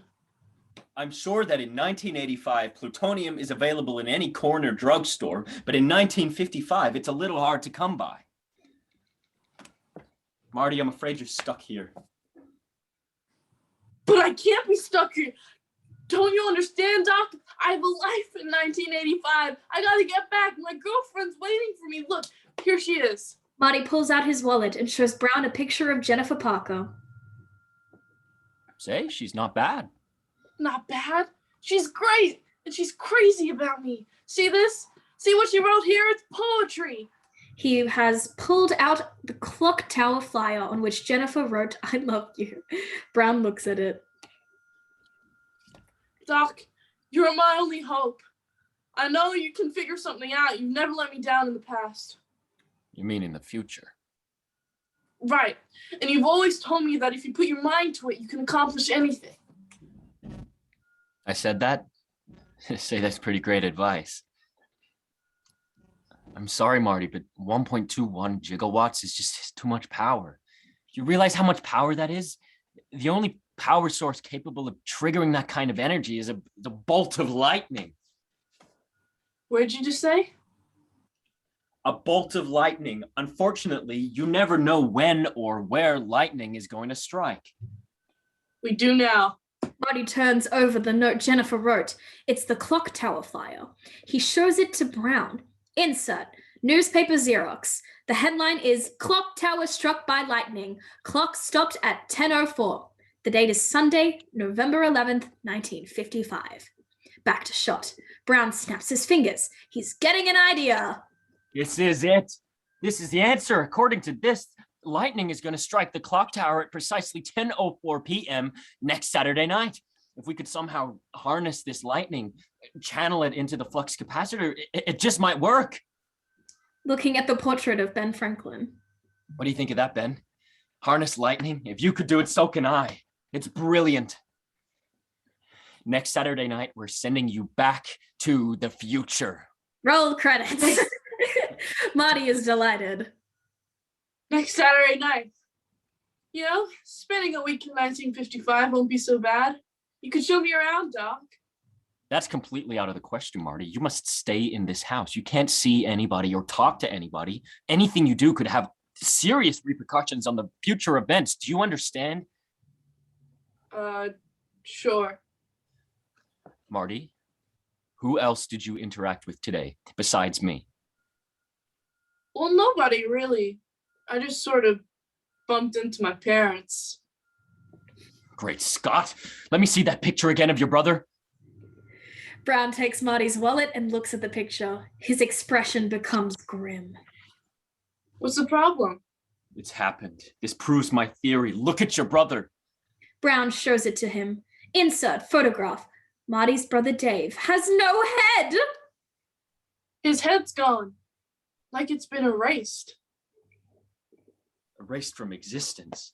Interior, Brown's garage, day. Marty steps in front of a mirror, dressed in his underwear. His hair is slicked down in a proper conservative 50s style. As they talk, Brown hands Marty one article of 1955 clothing at a time.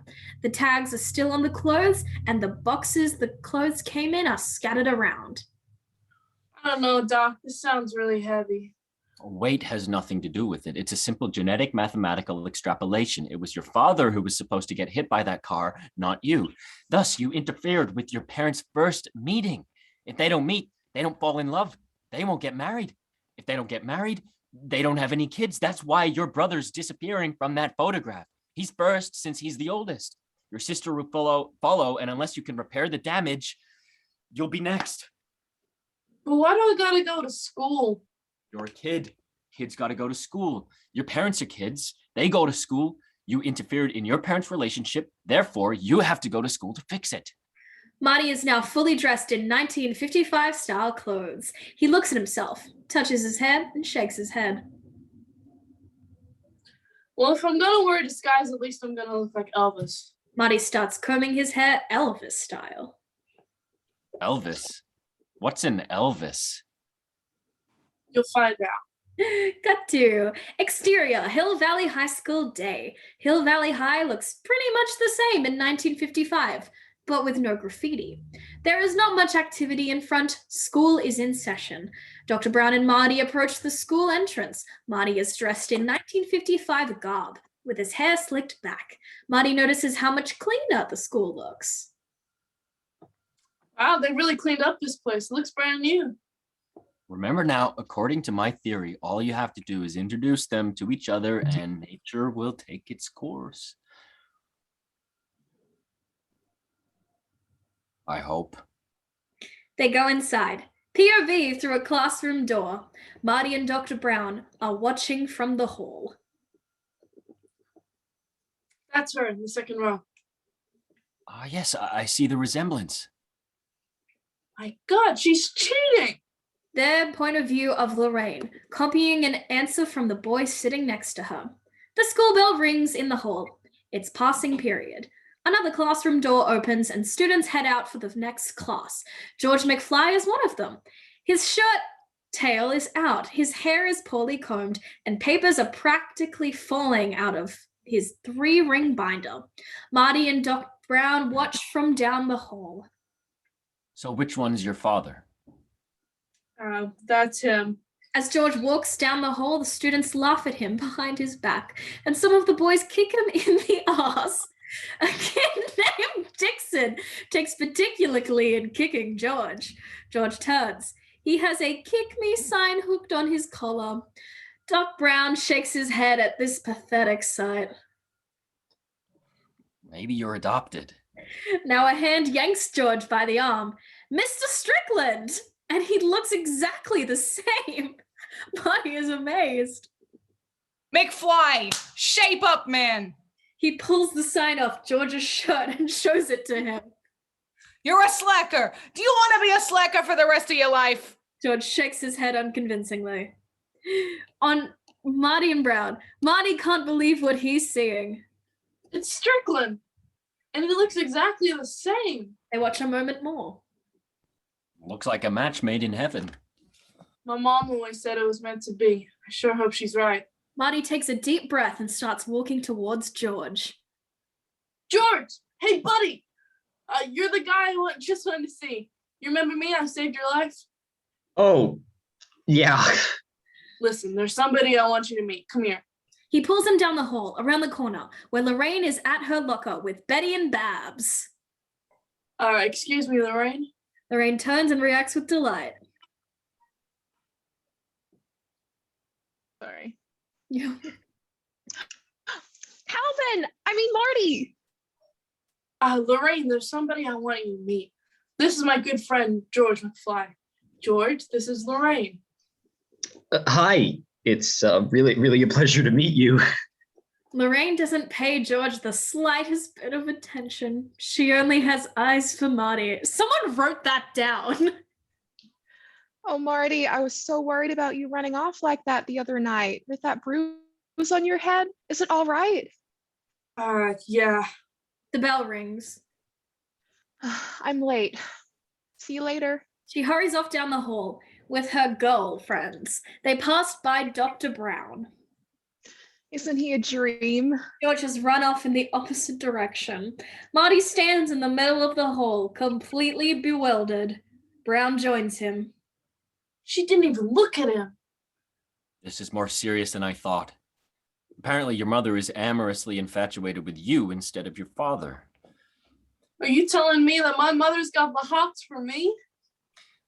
At the risk of sounding crude, yes. Geez, Doc, this is heavy. There's that word again, heavy. Why are things so heavy in the future? Is there a problem with the Earth's gravitational pull? Huh? Brown snaps his fingers. He's got a new thought. The only way those two are going to successfully mate is if they are alone together. So you've got to arrange to get your father and mother to interact in some sort of social... Brown can't think of the word. You mean a date? Right. What kind of date? I don't know what the kids do in the 50s. They're your parents. You must know them. What are their common interests? What do they like to do together? Marty thinks a moment. Nothing. Brown notices a hand-painted banner in the hall announcing the Enchantment Under the Sea dance this Saturday night. Look, there's a rhythmic ceremonial ritual coming up. Marty sees the sign and has a revelation. That's right! Enchantment Under the Sea. They're supposed to go to that dance. That's where they kiss for the first time. All right, kid. You stick to your pop like glue and make sure he takes her to that dance. Cut to interior school cafeteria. That rhymed. George is seated at the table, having lunch and writing furiously. He has a copy of Amazing Stories science fiction magazine with his books. Marty comes over and sits down across from him. Hey, George, remember that girl I introduced you to? Lorraine? She... Realizing George isn't paying attention. What are you writing, George? Oh, it's a science fiction story about visitors from other planets coming to Earth. I never knew you did anything creative. Get out of here. Can I read it?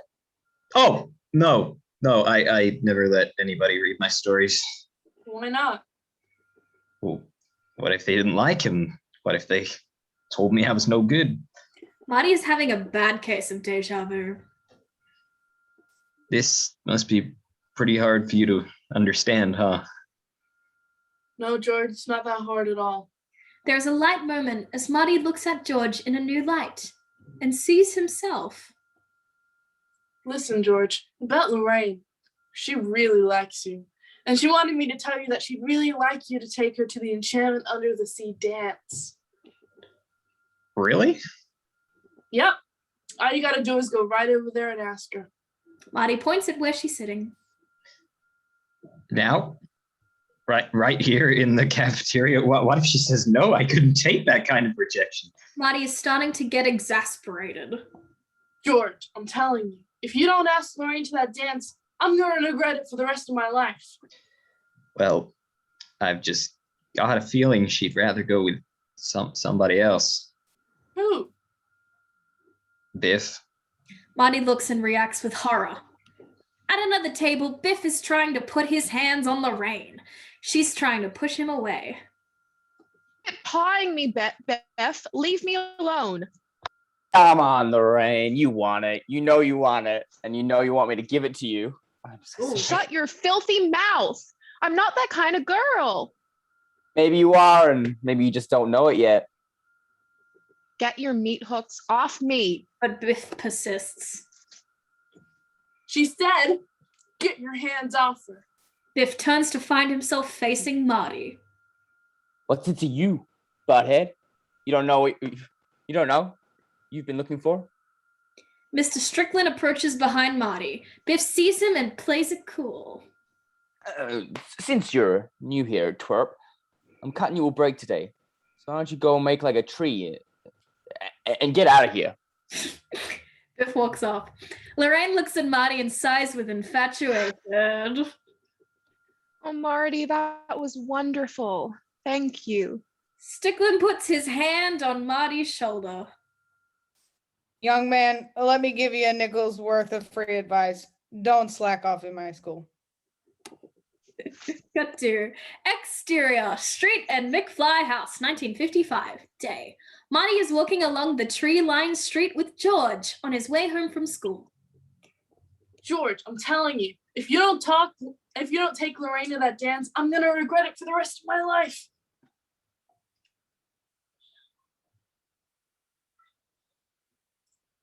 George! Where's your good? My bad. But I can't go. I'll miss my favorite television program, science fiction theater. Come on, George. Lorraine really wants to go out with you. She's looking forward to it. You wouldn't want to disappoint her, would you? They're now in front of George's house. Look, I'm just not ready to ask Lorraine out, and not you or anybody else on this planet is going to make me change my mind. George storms into his house, leaving Marty speechless. Marty picks out a family snapshot and looks at it. Insert snapshot. All that's left of Dave are his feet. Marty gulps. Now the paperboy bicycles past and throws the evening paper onto the McFly lawn beside Marty. Marty has a look at the open front page. Insert newspaper headline. Farmer sees flying saucer. Otis Peabody under observation at County Asylum. A photo shows Farmer Peabody in a straitjacket. Marty smiles. He's getting an idea. Exterior, George's house, night. All is quiet. The house is dark. Interior, George's bedroom. Close on a clock on the nightstand. It's almost 1:30. We pan over to George's face. He's sleeping soundly in bed. Now a pair of gloved hands place featherweight headphones on George's ears. George doesn't stir.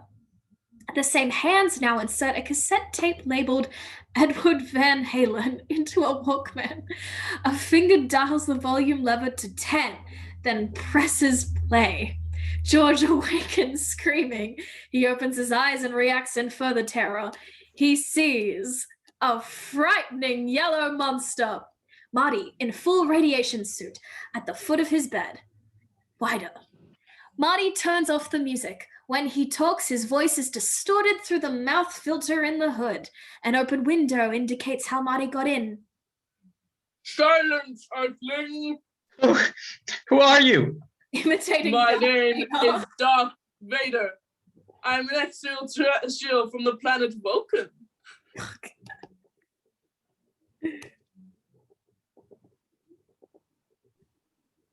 I must be dreaming.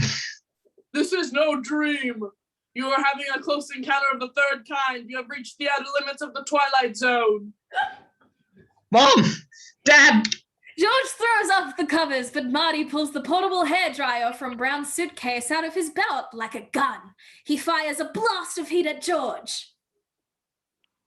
Silence! My heat ray will vaporize you if you do not obey me. George raises his hands in surrender. All right, I surrender. Turn it off. Marty lowers it. Now his digital watch alarm begins beeping. Marty raises his wrist as if it were a radio. Silence! I am receiving a transmission from the Battlestar Galactica. After several more beeps. You, George McFly, have created a rift in the space-time continuum. The Supreme Klingon hereby commands you to take the female Earth person called Baines Lorraine to the location known to you as Hill Valley High School exactly 4 Earth cycles from now, Saturday night in your language. You mean take Lorraine to the dance? Affirmative. That I don't know if I'll be able to Marty turns on the Walkman again. George screams. turn it off, please turn it off. Marty turns it off. Instant tackling! Do you wish me to melt your brain? No, please. I'm sorry. I'll do it. I'll take her to the dance, but please don't turn that noise on again. Very good, Earthling. You will tell no one of this visit. Now close your eyes and see me no more. Okay. George closes his eyes. Marty holds a vial under George's nose and George passes out. Marty removes the featherweight headphones from George's head, takes off his hood and goes back out the window. Exterior, George's house, night. Marty climbs down a trellis and jumps down into Doc Brown's waiting Packard convertible.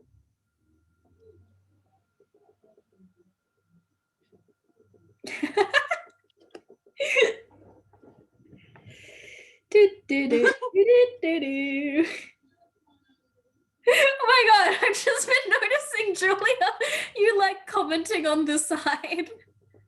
Like, this would have gone more smoothly. I How'd said it them go? to Imi because I don't want it to pop up on the recording, but Imi can read them if she wants. She texted If me, you want to read them aloud, you can. this would have gone more smoothly if Marty just told Lorraine he was gay. Back to the Future is homophobic. Facts. If he just told Lorraine, and then she was like, "Oh, my bad, King," and then that would have made it so much easier. It is the 50s. I'm not sure if that would go down great. No, I don't think it would go down super great. But I mean, what's It's a homophobe. getting beaten up for being gay in the 50s or having to fuck your own mom? Okay. Good times. Jack, you ready? How'd it go? Great. The chloroform sure put him out. I hope I didn't overdo it. Exterior, town square, day. Marty is loitering in the grassy town square. Now George comes running up from the street. He's disheveled and wild-eyed. George runs frantically through the town square, then spots Marty at the Pepsi machine at the Texaco station. Marty! Marty is trying to twist off the bottle cap. Of course, he can't. George! Oh, fuck. George! You weren't at Whoops. school all day. Where have you been all day? I just woke up. I overslept. Look, you've gotta help me. Lorraine to this dance, but I don't know how to do it. All right, keep your pants on. She's over there in the cafe. How do you open this thing? George takes the Pepsi bottle from him and opens it with the church key on top of the machine. As they, on Marty and George, as they walk past the record store towards Lou's. So, George, what made you change your mind? Last night, Darth Vader came down from the planet Vulcan and told me if I didn't take Lorraine out, he'd melt my brain. George, why don't we keep this brain melting stuff between you and me, okay? Points towards the cafe window. There she is. Their POV through the window of Lorraine, seated with two girlfriends, Betty and Babs, in a booth, sipping ice cream, sodas, and talking. It's simple, George. You just go in and invite her. All right. But what do I say? Say whatever feels natural, whatever comes to your mind. George thinks about this a moment, then shrugs. Nothing's coming to mind. Christ, George, it's a miracle I was even born. Huh? Nothing. Just tell her her destiny has brought you to her, and you think she's the most beautiful girl you've ever seen. Girls like to hear that. What are you doing, George? George has taken out pencil and paper and is writing. I'm writing it down. This is good stuff. Interior, cafe, day. This place is really jumping. It's full of kids. A jukebox is playing. Marty enters with George. There she is. Just go and ask her. Marty points George in the right direction and sneaks back outside to watch. George looks at his script and mouths the words to himself. He gets up his nerve and approaches Lorraine, then chickens out and steps up to Lou at the counter. Give me a milk. Chocolate. Lou serves him a glass. George takes a slug. Now, with a brown mustache, he approaches Lorraine. Despite his awkwardness and fear, there's something endearing about him, like a lost dog. Lorraine, Reads. my density has brought me to you. Marty cautiously enters to watch, keeping himself out of view. I beg your pardon? What I meant to say is, Haven't I seen you somewhere?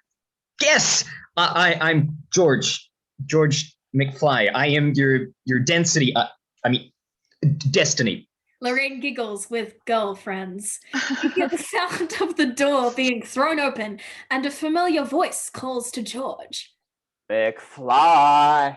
Thought I told you to never come in here. George turns and sees Biff and his gang standing there. He shudders. Marty drops his hand in his hands and sighs. Well, it's gonna cost you. McFly, how much money you got on you? Quickly pulls out his wallet. How much do you want, Biff? As Biff starts to walk towards George, Marty sticks out his leg and trips him.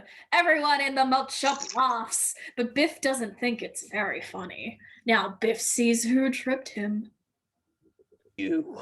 Getting up. All right, wise ass. It's fat lip time.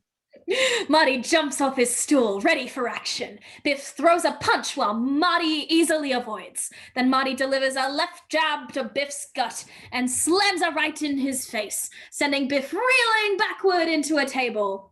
Match, 3D, and skinhead rush Marty. Marty doesn't like the odds. He bolts out. The three guys pull Biff to his feet and they all run out after Marty. That's Calvin Klein. Oh God, he's a dream. Exterior, cafe, and street. Marty dashes down the street, followed by Biff and the boys. Most of the kids in the cafe hurry outside to watch, including Lorraine and her friends. Marty looks behind him. Biff and company are gaming. Then one of the kids on the scooters come by. Thinking quickly, Marty yanks the scooter out from under him, kicks off the orange crate, and creates a homemade skateboard. Hell yeah! Marty hops on it and sails off down the sidewalk. Biff and the boys have never seen anything like it. Nor has the kid whose scooter it was. Yeah, poor kid. Everyone stares as Marty whizzes down the sidewalk. Whoa, look at him go.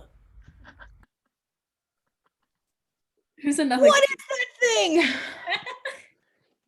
In the car. Biff and the gang jump into Biff's convertible parked nearby. Biff peels out after Marty.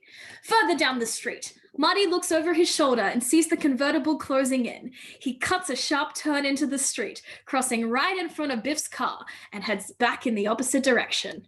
Interior, Biff's moving vehicle. Biff and the boys are stunned. Exterior, street. Another car comes up from behind Marty. As it passes, Marty grabs onto the back and hooks a ride. Biff cuts a U-turn. Exterior, cafe. Marty, towed by the car, zooms past the cafe. The spectators are truly amazed. Lorraine stares in open-mouthed awe. He's an absolute dream. Biff's convertible continues the pursuit. Exterior, town square. The car towing Marty turns right and heads up the street towards the courthouse. Biff screeches around the corner and speeds after him.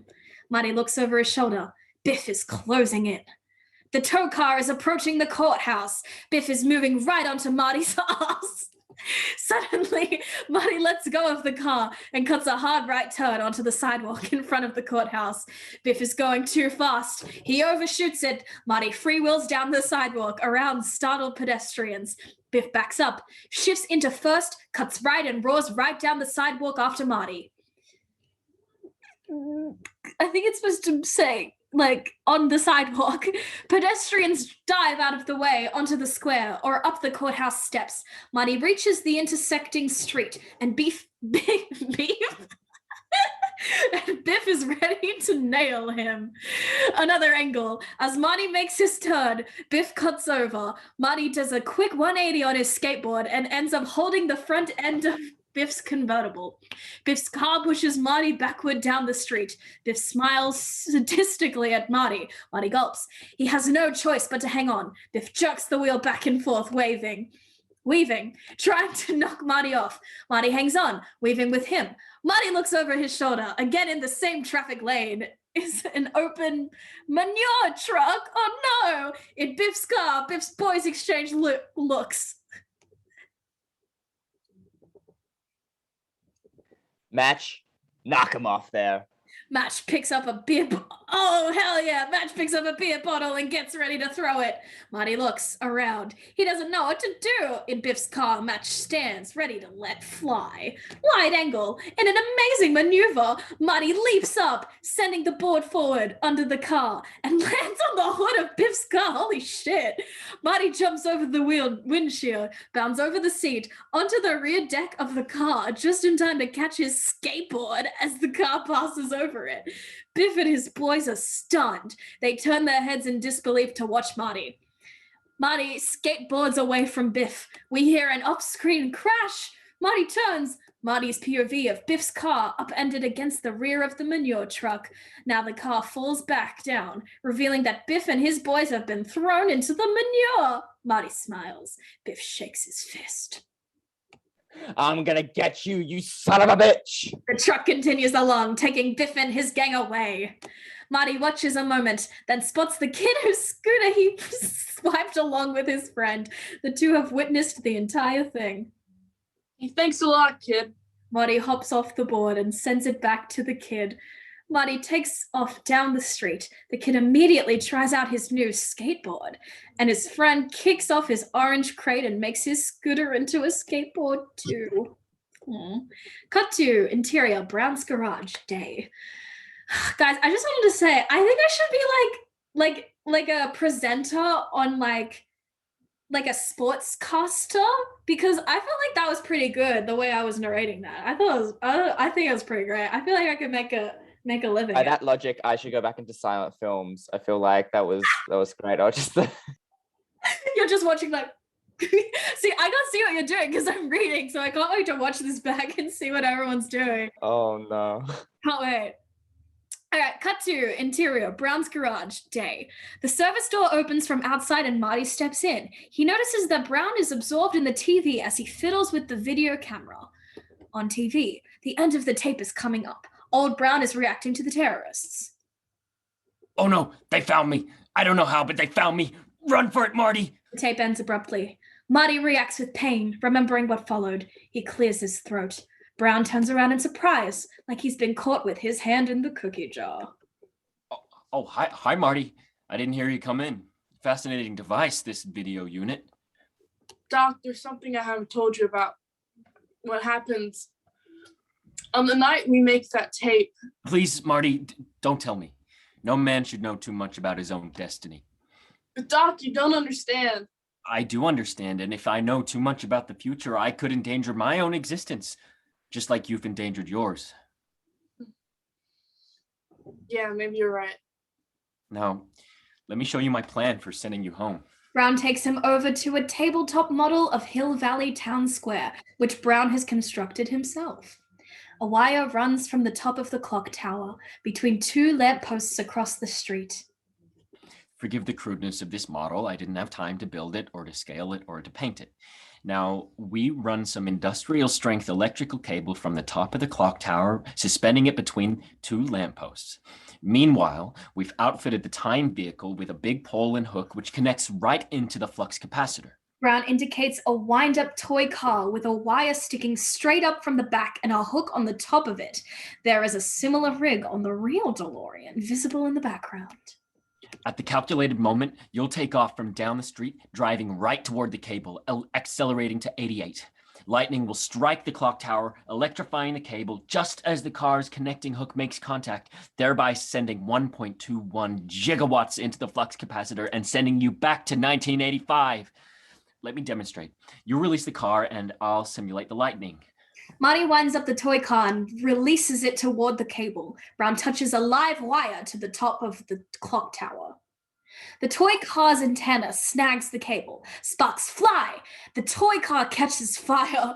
It flies off the tabletop into some drapes, and they catch fire as well. Brown grabs a fire extinguisher and puts everything out. Marty shakes his head. You're instilling me with a lot of confidence here, Doc. Don't worry. I'll take care of the lightning. You just take care of your pop. Say what happened today. Did he ask her out? I think so. What was her answer? There is a knock on the door.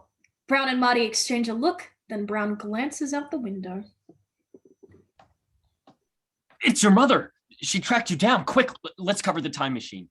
They pull a top over the DeLorean. Now Marty opens the service door. Lorraine steps in. Hi, Marty. Mom, Lorraine, how'd you find me here?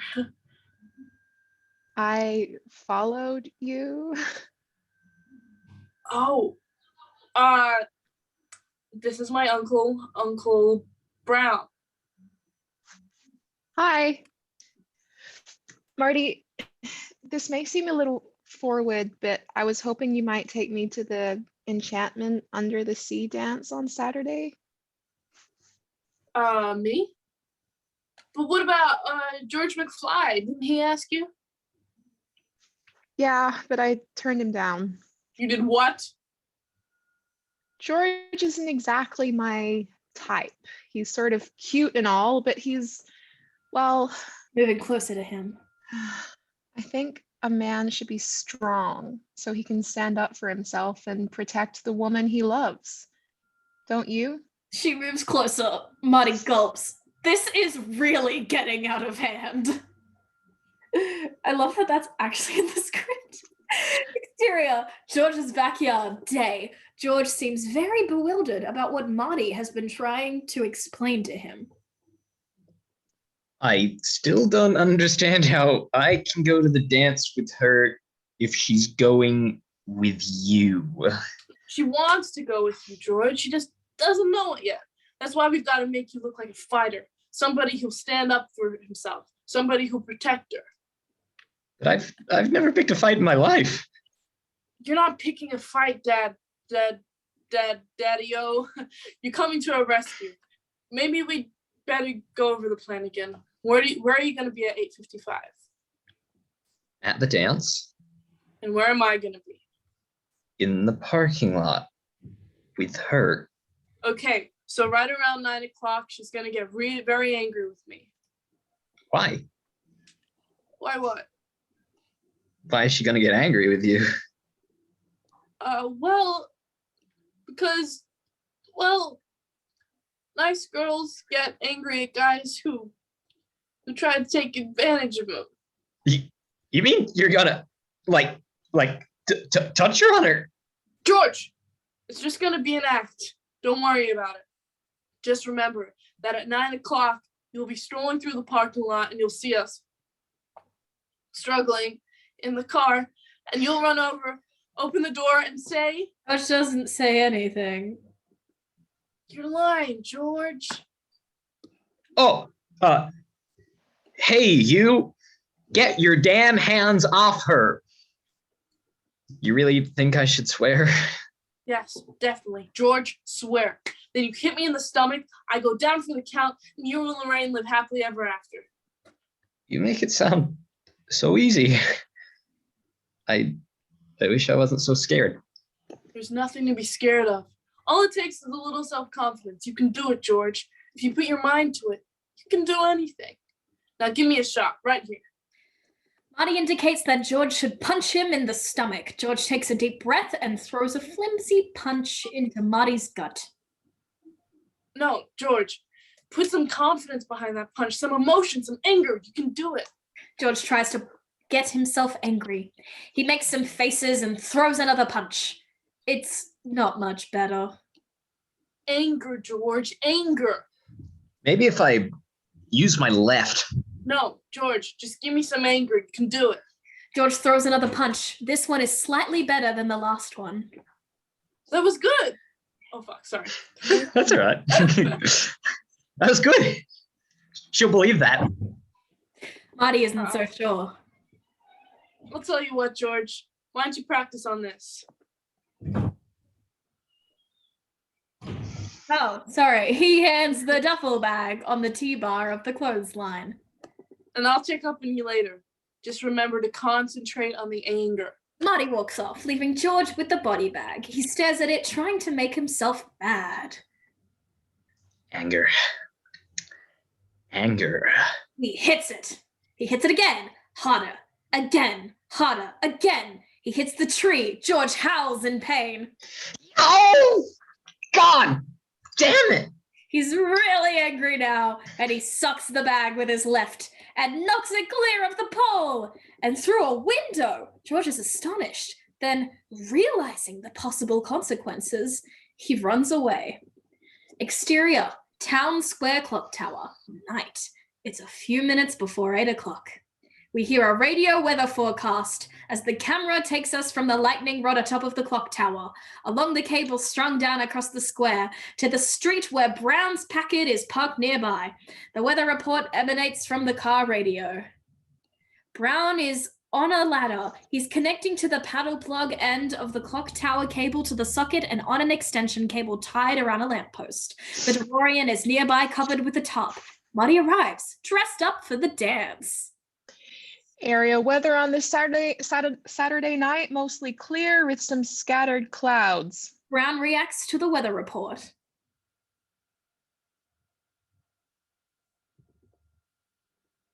Are you sure about this storm? Doc, since when can a weatherman predict the weather, let alone the future? Brown smiles. He plugs in the cables, then descends the ladder. Right. You know, Marty, I'm going to be sad to see you go. You've really made a difference in my life. You've given me something to shoot for. Just knowing that I'm going to live to see 1985, that I'll succeed in this, that I'll get a chance to travel through time. Well, it's just going to be hard for me to wait 30 years before we can talk about everything that's happened in the past few days. I'm going to really miss you. Marty is particularly uncomfortable, knowing the fate of Doc Brown. Doc, about the future. No, Marty, we've already agreed that having knowledge of the future can be extremely dangerous. Even if your intentions are good, it could backfire drastically. Whatever it is you want to tell me, I'll find out through the natural course of time. This is not what Marty wanted to hear, but he can see there's no arguing with Brown. Listen, I'm gonna get a candy bar or something. You want anything? No, thanks. Cut 2. Interior. Cafe. Insert on a letter as a hand with a pen writes. Interior cafe, wide angle, night. Marty is sitting at a booth writing. He reads it over. Dr. Brown, on October 26, 1985, at about 1:30 a.m., you will be shot by terrorists. Please take whatever precautions are necessary to prevent this terrible disaster. Your friend, Marty. November 12th, 1955. Satisfied, Marty folds the letter, puts it in an envelope, and writes something on it. Insert envelope. Dr. Brown, do not open until October 1st, 1985. Cut 2. Exterior, on the street, night, on the town. Brown is on the ladder, stringing electrical cable across the street between the two lampposts. Marty returns with a candy bar. Brown's trench coat is laying on the topped DeLorean. Making sure that Brown isn't watching, Marty surreptitiously?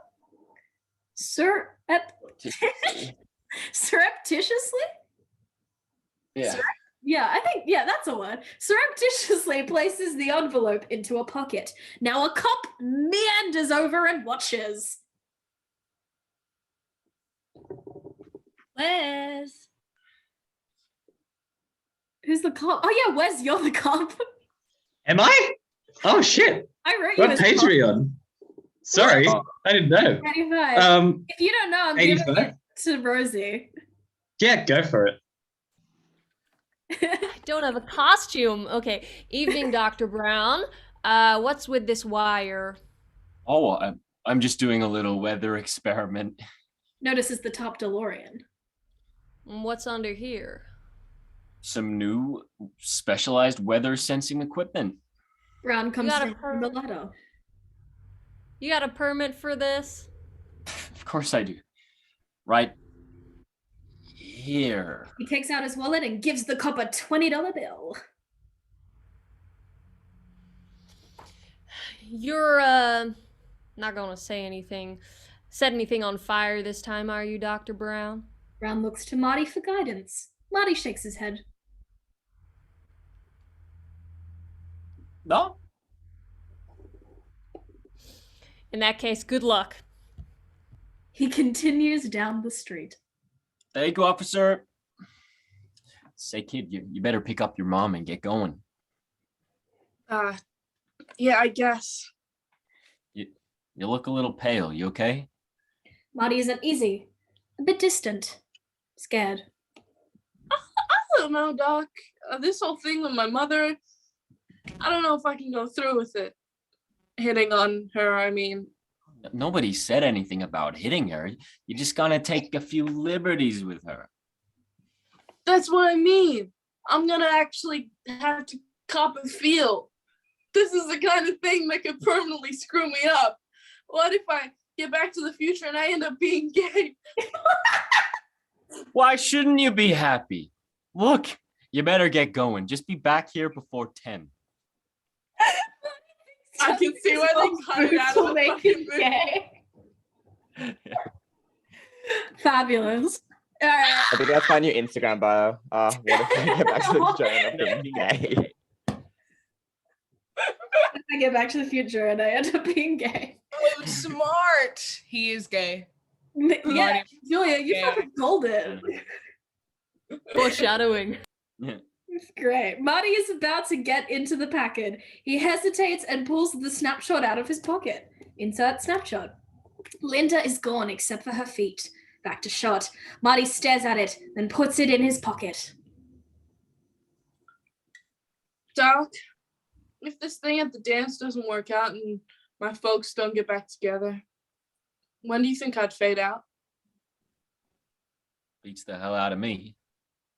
Cut 2. Interior, school gymnasium, dance, night. Enchantment Under the Sea is well underway. On stage is the band, Marvin Berry and the Midnighters. They're all black. Marvin plays lead guitar and sings. There is also a drummer, piano player, sax, and bass. They're playing 3 Coins in the Fountain. The gym has been decorated in an undersea motif. Seaweed, fish on the walls, a papier-mâché sunken ship, a treasure chest, and a single school locker labeled Davy Jones. That's cute. There's also a bubble machine, a Lawrence Welk. As usual at school dances, there are teachers acting as chaperones, including Mr. Strickland, a busy refreshment table, including a cake in the shape of a fish, and wallflowers on the sidelines. George is on the sidelines, bopping out of time to the music. He's quite nervous. Exterior, school parking lot. Brown's Packard pulls into the lot and parks. Interior, Packard, Marty, Lorraine. Marty at the wheel is very uneasy. Lorraine next to him looks beautiful in her best party dress. Marty glances at the clock on the dashboard. It's 8 minutes before 9. Do you mind if we park for a few minutes? That's a great idea. I'd love to park. Huh? Marty, I'm almost 18 years old. It's not like I've never parked before. What? She scoots over very close to him. Marty fidgets. Boy, is he nervous. You seem nervous, Marty. Is anything wrong? No. Pulls a pint bottle of slow gin out of her purse. Marty is shocked. What are you doing with that? I swiped it from the old lady's liquor cabinet. She takes a nip. Lorraine, you shouldn't drink. Why not? Well, you might regret it later on in life. Don't be so square, Marty. Everybody who's anybody does it. Maybe I could use a hit. He takes the bottle. Just as he takes a swig, she pulls out a pack of cigarettes and lights up. Marty spits out the gin in surprise. Jesus, you smoke too?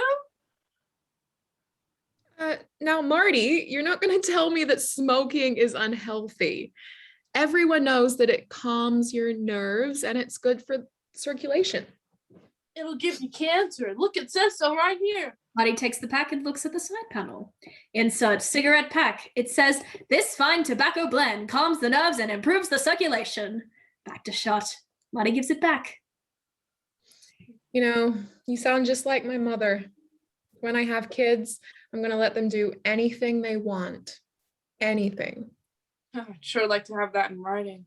The comment goes right past Lorraine. So, what are your parents like? Lorraine, lately I've come to the conclusion that I don't know anything about them. Interior, school gymnasium, the dance. Marvin Moon and the Starlighters finish up a number. Everyone applauds. Marvin steps up to the microphone.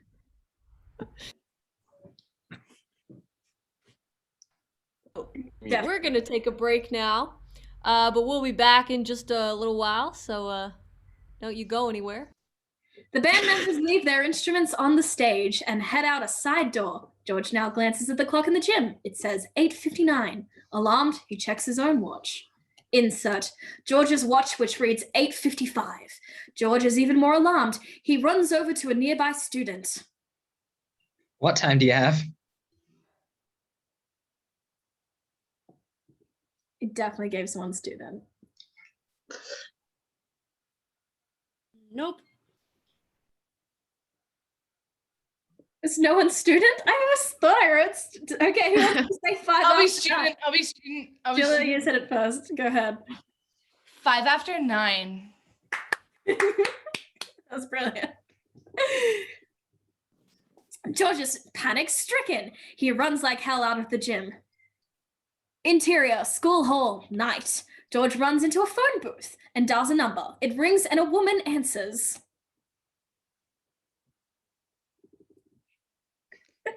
There's so many little things. Nat, do it. At the tone, the time will be 9 o'clock exactly. A kid named Dixon, class prankster type, sticks a broom through the phone booth door handle. George tries to get out, but he's trapped. Dixon laughs loudly. George jerks the door frantically, and Dixon just laughs louder.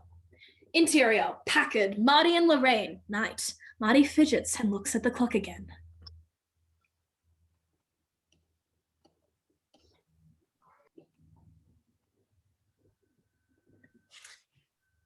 Marty, why are you so nervous?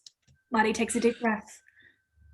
Well, have you ever been in a situation where, well, you know you have to act a certain way, but when you get there, you don't know if you can go through with it? You mean like how you're supposed to act with someone in a first date? Well, sort of. I think I know exactly what you mean. You do? And you know what I do in those situations? Marty looks. I don't worry about it. And with that, she throws herself on him, kissing him passionately. Marty is absolutely shocked. Lorraine abruptly stops and pushes him away. She's very confused. This isn't right. I don't know what it is, but when I kiss you, something's wrong. I almost feel like I was kissing my brother. I guess that doesn't make any sense, does it? Believe me, it makes perfect sense. We hear the sounds of approaching footsteps on gravel. Sounds like somebody's coming. Marty hears it too. He looks at the dashboard clock. 9 o'clock. He sighs with defeat. Yeah, I know. Suddenly, the driver's door is opened. An arm reaches in, yanks Marty out, and Marty finds himself face to face with Biff. Match, 3D, and Skinhead are with him. You caused $300 damage to my car, you son of a bitch, and I'm gonna take it out of your ass. Hold him, guys. Biff always has the word ass like written, like with his dialogue or with his stage direction. I fucking love it. Biff shoves him roughly into the arms of Skinhead. Marty struggles, but Skinhead and Match grab him and restrain him. Let go of him. Leave him alone, Biff. You're drunk. Biff takes a look at Lorraine in the car. Well, looky, what do we have here? Maybe I'll take it out of your ass. Ew. She lunges at her door to escape, but Biff grabs her and climbs into the car. Oh no, you're staying right here with me. Biff pulls her toward him. Get your hands off her, you bastard! Biff leers at Marty. I'll take care of you after I take care of her. Take him around back. I'll be there in a minute. Ew. Go on, this ain't no peep show. They drag Marty away. Biff shuts the door and tries to kiss her. She struggles, and in a moment, all we can see through the windshield are tussling arms and legs, accompanied by Lorraine's muffled screams. Exterior, side of school. Skinhead, Match, and 3D drag Marty around the corner to the side of the school, where a Cadillac is parked with its trunk open. Hey, let's lock him in that trunk. They throw Marty into the car trunk and slam the lid shut. Then the Cadillac's driver door is thrown open, and the drummer from the band steps out. He's smoking a reefer. Say, what are you messing with my car for? Beat it, punk. This doesn't concern you. The three cars open, and Marvin Moon and the other band members get out. They look real bad with their processed hair. Who you calling spook, Peckerwood? Biff's boys exchange worried looks as the band members advance on them. Hey, I don't want to mess with no reefer addicts. Biff's boys take off in the opposite direction from the Packard, but Marvin and the bland manage to kick him all in the ass, and they run away. Now we hear beating on the truck from the inside and Marty's muffled voice. Out! Let me out! Hey, Reginald, where's your keys? The drummer checks his pockets and inside the car. He can't find them. They're in here! The keys are in here! Damn it, boy. You left the suckers in the trunk? Interior, the Packard. Lorraine is trying to fight off Biff. It's a real struggle for her. Exterior, parking lot on the Packard. Through the windshield, we see arms and legs flailing about in a struggle. We hear screaming. Now George arrives. He spots the car and goes into his act. He adjusts his pants, strides to the car like John Wayne, and opens the driver's door. Hey, you, get your damn hands. Uh-oh. George realizes he's facing Biff. Now he's really scared. You got the wrong car, McFly. George, help me. George doesn't know what to do. He stares in dumbfounded amazement. Just close the door, McFly, and walk away. George hesitates. He doesn't know what to do. He looks at Lorraine, who looks back at him with pleading eyes. He looks at Biff. Are you deaf, McFly? Close the door and beat it. And George looks at Lorraine. She looks so helpless. George takes a deep breath. No. You let her alone. All right, McFly. You had your chance. I'm going to teach you a lesson. Biff gets out of the car and grabs George's arm. George tries to fight back, but his lame punch is ineffectual. Biff twists George's arm. George grimaces. Exterior, at the Cadillac. Marvin has his screwdriver in the lock. He gives it a hard jerk. The trunk pops open, but he puts a big gash in his hand.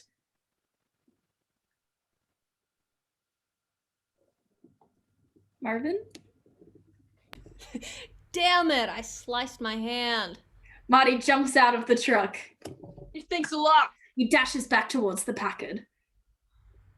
Exterior, Packard. Biff twists George's arm harder. Stop it, Biff. You'll break his arm. She tries to pull him away. He pushes her down. Biff laughs. Now Marty arrives just in time to witness. George's expression immediately goes from pain to rage. Intense rage. And George lets go with a tremendous left hook, smack into Biff's face. Biff hits the ground, out cold. George can't believe he did it. He looks at his fist, looks down at Biff, and grins widely.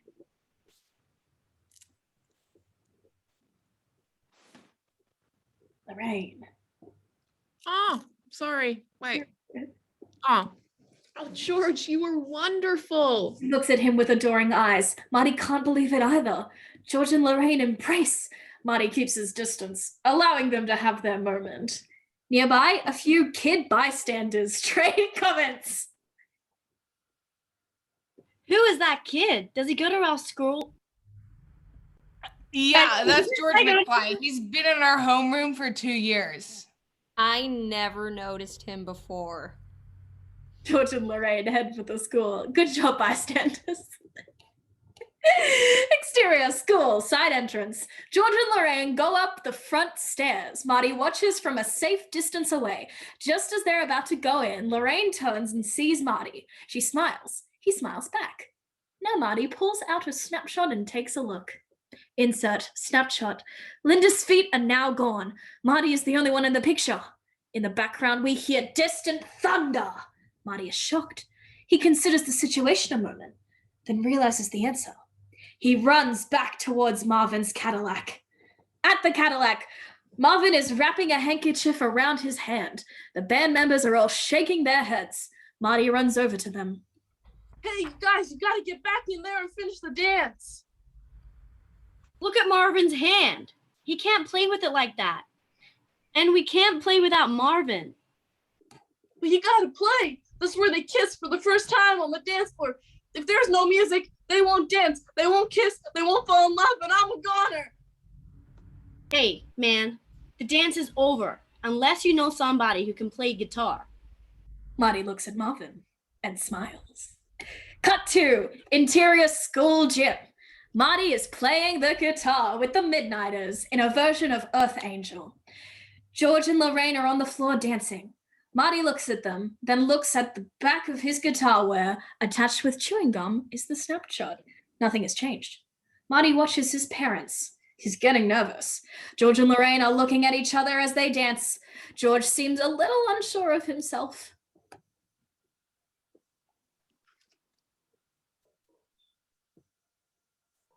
Lorraine. Aren't you going to kiss me, George? Well, I'd know. Now Dixon butts in.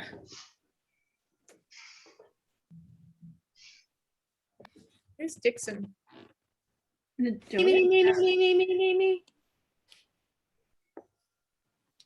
Wait, it's not me, but I'm just asking. Oh, no, I definitely gave someone Dixon. Was it Julia? No. Oh. No, you didn't. I'll be him. Or wait, not. I said me. That seems the most excited, so go ahead, Nat. Beat it, McFly. I'm cutting in. Brilliant. Good job, Nat. He pushes George out of the way. On stage, Marty reacts with horror. He looks at the snapshot. Insert snapshot. Marty's own image is now beginning to fade. Marty blinks his eyes and starts hitting wrong notes. He doesn't seem to be able to play the guitar anymore. The drummer notices this. Hey, man, what's wrong? I can't play. I don't know how to play the guitar. Marty is turning pale. He can barely stand up. I don't feel so good. Extreme close up on Marty. He holds his hand in front of his face. We are actually able to slightly see through his hand to his face. Oh my God. Interior school gym. The band keeps playing while Marty gets woozy. George sees Dixon with Lorraine. He strides over to them with determination. Excuse me. He yanks Dixon away from Lorraine, then takes Lorraine in his arms and kisses her.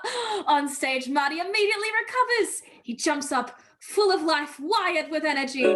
Color returns to his face. And he looks at the snapshot. Insert snapshot. Marty's image is now sharp and clearer, and his sister and brother are fading back in. Interior, the dance. Marty rejoins the band in Earth Angel. He sees that George and Lorraine are dancing very close. From the looks on their faces, there can be no doubt they're in love. George makes eye contact with Marty. They smile. George gives Marty the okay hand sign. Marty takes another look at the snapshot. Insert snapshot. The photo is now as it was originally, with Marty, Linda, and Dave all back in existence. On stage, Marty is delighted. The band finishes Earth Angel. The audience applauds. Say, you're good, man. Do another one. No, I gotta go. Come on, let's do something that cooks. Marty thinks a moment, then smiles slyly. Well, all right. You guys will just have to follow me on this one. We're gonna do one more. We're gonna do one more. Where I come from, they call this rock and roll. Marty starts playing a guitar riff. All right, guys, it's a blues and riff beast. Watch me for the changes and try to keep up. Drums, give me a blues beat to this. Marty picks out the rhythm. The drummer follows along. Bass, do this. Marty hums the bass line. The bass player joins in. Piano, take the bass line and play it up 3 octaves. The piano player does so. Sax, improvise on the 3rd chord progression. The saxophonist does so, and it sounds like rock and roll. Series of shots, dance number. On the dance floor, heads turn. There are reactions of astonishment from everyone, and the kids start dancing. Marty euphorically begins cavorting around like Little Richard. The band is really getting into it, and the kids all go nuts, jumping and screaming. Mr. Strickland, however, just shakes his head with disgust. Marty wipes off his sport coat and throws it over the crowd. As George and Lorraine dance, other couples move past George and talk to him. George, I heard you laid off Biff. Nice going. George, did you ever think of running for class president? We could sure use you on the team, George. George? George? George? You're lying. I'm here. Well, I'll have to think about it. Lorraine beams, proud to be seen with George. Interior, backstage, public telephone. Marvin Berry is on the phone. Chuck, this is Marvin. Marvin Berry, your cousin. Hey, you know that sound you were looking for a new sound? Yeah, well, listen to this. He holds the phone towards the music. The pandemonium, interior school gym, the pandemonium continues. Now Marty tears open his shirt and does some Elvis pelvis moves. Girls scream. Marty's movements become Mick Jagger-esque, then take on a Michael Jackson style. Finally, he drifts into pure heavy metal, puts his guitar next to the amp, making feedback. This goes a little too far for the 1955 musical taste. The band stops playing and the kids stop dancing. They'll watch Marty, not sure what to think. Marty suddenly realizes he's gone too far. He smiles sheepishly and steps up to the microphone.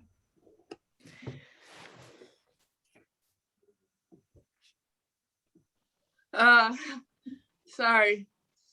Guess you guys aren't ready for that yet. But your kids are gonna love it. He picks up the song again with the band. They do one more chorus. Marty wraps up the song with a final riff, and the students all go berserk with applause.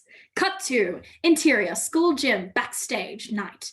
Marty appears backstage, about to exit. He sees Lorraine approaching and George behind her. Marty, I hope you don't mind, but George asked if he could take me home. That's fine, Lorraine. That's great. I'd like nothing better. You know, I sort of had a feeling about you two. I know. I sort of had a feeling too. I think George could really make me happy. Marty gulps, knowing what's in store for these two. Yeah. Listen, I've got to be leaving town tonight. And I just wanted to say that it's really been... Trying to find the right word. Educational. Marty, will I ever see you again? Oh, yeah. I guarantee it. George steps forward, extending his hand. Good night, Marty. Thanks for your help and all the good advice. They shake hands. I hope I can do the same for you one day. Yeah, sure. I gotta go. Good luck, both of you. Listen, if you guys ever have kids and one of them, when he's 8 years old, accidentally sets fire to the living room rug, go easy on him. Marty runs off, leaving George and Lorraine together. Marty. That's such a nice name. When I have kids, I'm going to name one of them Marty. Aren't you rushing things a little? Well, maybe a little. I was thinking I'd like to go to college next year. Hey, me too. Exterior, clock tower, night. It's 4 minutes before 10. On the street, Brown, wearing the trench coat, paces back and forth anxiously. The wind is picking up, and we hear distant thunder. The entire lightning rod setup is complete, with the cables strung across the street between the two lampposts. Brown checks his wristwatch. 9:56. Damn. Where's that kid? Brown pulls out a pocket watch and checks it. 9:56. Damn. Brown checks a wristwatch on his other wrist. It's 9:56. Damn! At least. The Packard pulls up across the street from the topped DeLorean. Marty jumps out, dressed in his 1985 clothes. You're late. Do you not have any concept of time? Brown pulls the top off the DeLorean and raises the trolley hook on back to its full height. Take it easy, Doc. I had to change my clothes. Everything's cool. They're back together. And here's the proof. Marty shows him the fully restored snapshot. Yeah, old George really came through. Laid out Biff with one punch. Cold cocked him. I never knew he had it in him. Hell, my old man's never stood up to Biff in his life. Brown opens the DeLorean door. All right, let's set your destination time. This is the exact time you left. Insert LED readout. On a readout labeled last time of departure is October 26, 1985, 1:31 a.m. Brown punches the appropriate keypad. Let's send you back to exactly the same time. Insert. The readout labeled destination time lights up to read October 26, 1989, 1:31 a.m. We see that the two readouts show identical dates and times. Exterior on Brown and Marty.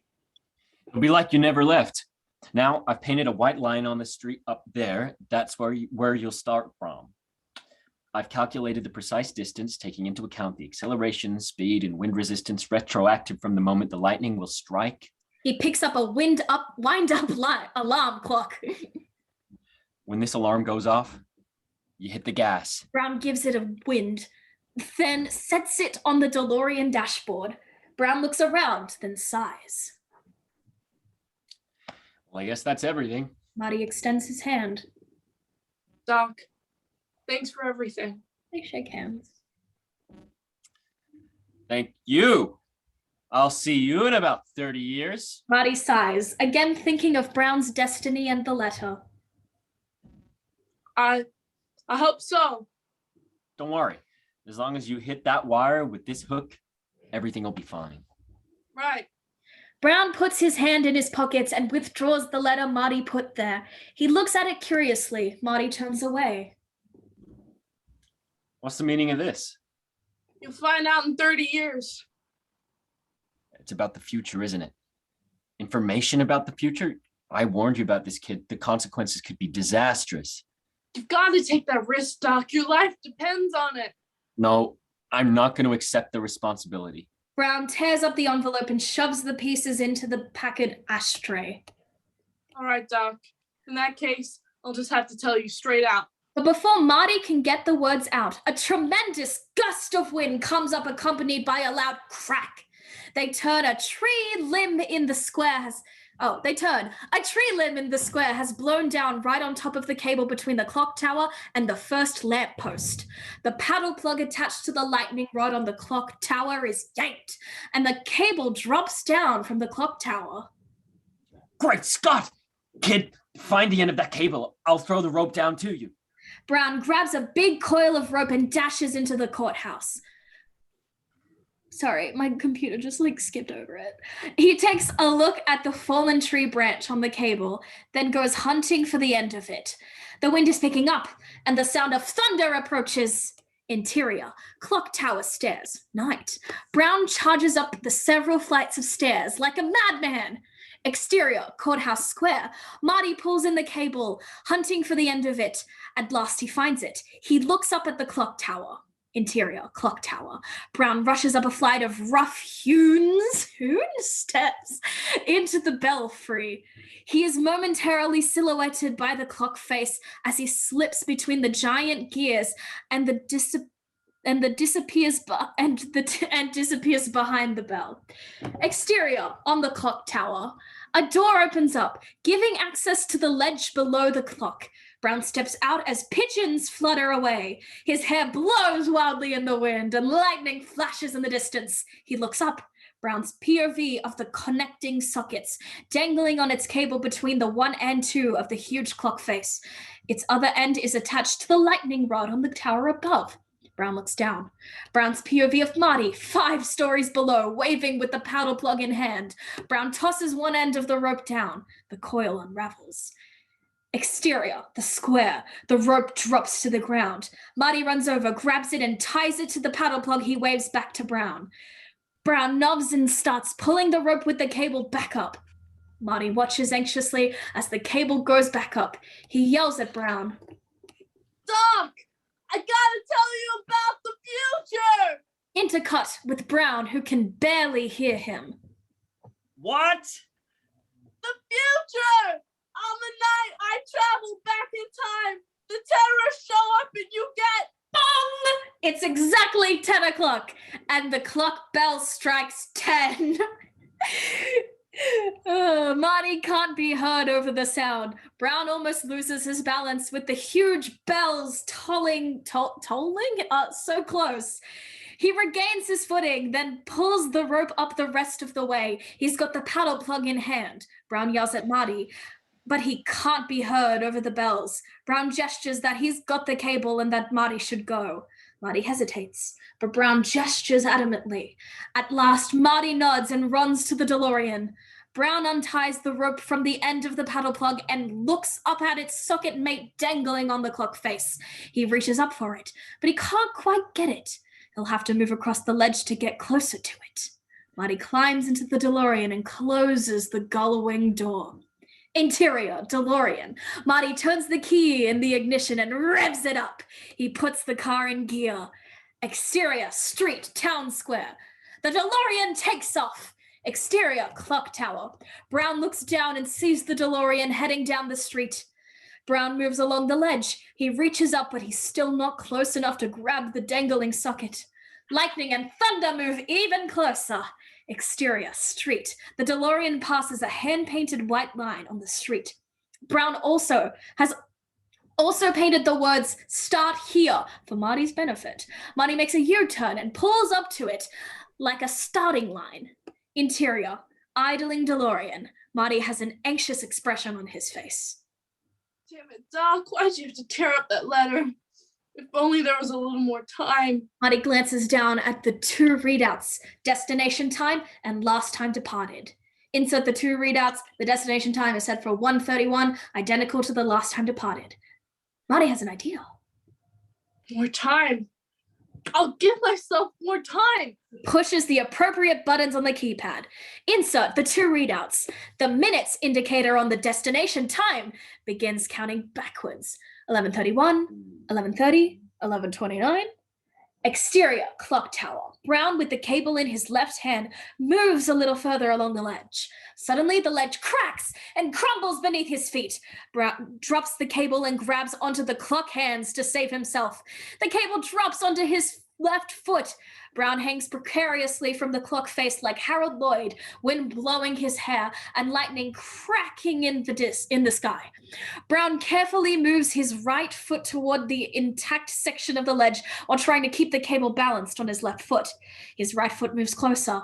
At last it finds safe footing. Brown takes a deep breath, then hops onto the other ledge. He kicks the cable up with his left foot and catches it in his hand. He sighs relief. Everything is all right. He reaches up with his right hand and is able to grab the dangling socket.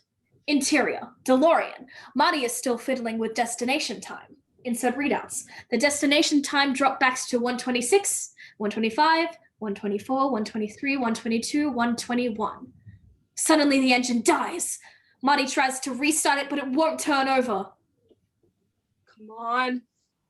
Come on! Interior clock tower. Brown has the plug in his left hand, the socket in his right. He brings them toward each other to plug them in, but they won't reach. Both ends are taut, but he's about a foot short. Brown looks down, his POV of the tree limb caught on the cable, which is the reason there's no slack. Brown jerks the end of the cable, trying to free it from the limb, intercut with the cable. Caught on the limb as Brown tries to disengage it. Brown can't free it. His face takes on intense determination, exaggerated by the wind and lightning. He gives the cable a tremendous yank. The cable jerks free from the tree, but the plug at the other end is wrenched out of the connecting socket on the lamppost. Brown reacts with horror. He now has a useless plug in his hand. Lightning cracks even closer. Interior, DeLorean. Marty is still trying to get the car restarted. Now the alarm clock rings. Shit! At last, the engine roars to life. Marty switches time circuits on. The various indicators light up. Marty puts the car in gear. Marty's foot hits the gas pedal. Exterior, street. The DeLorean peels out. Exterior, the clock tower. Brown looks at the two cables in his hand and the loose end below. How can he get everything connected? Suddenly he realizes what he must do. He ties the two of them tightly together, then plugs them in. Exterior, street. The DeLorean accelerates. Insert speedometer. It passes 40 miles per hour. Exterior clock tower. Brown tests the tied connected cable end to make sure they won't come apart. They're secure. He takes a deep breath, then grips the line tightly. He jumps! Brown slides down the cable. Exterior courthouse square. Brown drops down to the ground. He runs with the cable towards the lamppost. Exterior street. The DeLorean approaches the square. Interior. Moving DeLorean. Marty drives with determination. The speedometer passes 65. Marty's POV of the approaching wire strung across the street. Exterior street. Brown gets to the plug end of the cable. It's dislodged from the tree limb, so he has enough slack. He races to the lamppost and the dangling socket. The DeLorean continues accelerating. Interior, moving DeLorean. The speedometer passes 85. The indicator lights behind Marty begin registering. Exterior street. Brown grabs the socket cable and plugs his cable in. Interior, DeLorean. The speedometer hits 88. Exterior clock tower, the most spectacular bolt of lightning in history of cinema strikes the lightning rod. Series of cuts. The connecting cable becomes electrified. The DeLorean passes the cable between the lampposts. The trolley hook on the DeLorean makes contact with the electrified cable. The flux capacitor glows and discharges. Exterior street. The DeLorean... The DeLorean... Time? The DeLorean's time coils light up and the vehicle is sent back to the future. Hey, Dr. Brown lets out a whoop of delight and relief as he's drenched by the deluge. The cable across the street has wrenched the trolley pole out of the rear of the DeLorean. It's left there, swinging from the cable. Brown looks up at the clock tower. The clock is stopped at 10:04. Lightning cracks behind it as we dissolve to the clock. October 26, 1985. Night. The storm dissolves away into an ordinary night sky. The clock tower shows 30 years of additional age. Camera cranes down to reveal Hill Valley Town Square as we saw it in the beginning, all quiet. It's late. A raggedy bum is asleep on a bench. Suddenly, his hair begins to stand on end.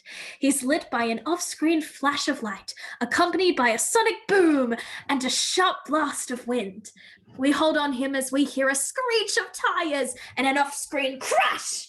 The bum awakens and looks up to see exterior, the boarded-up movie theater. Bum's POV. There is a big hole in the front of what used to be the theater. Suddenly, the DeLorean backs out and onto the street. The bum shakes his head.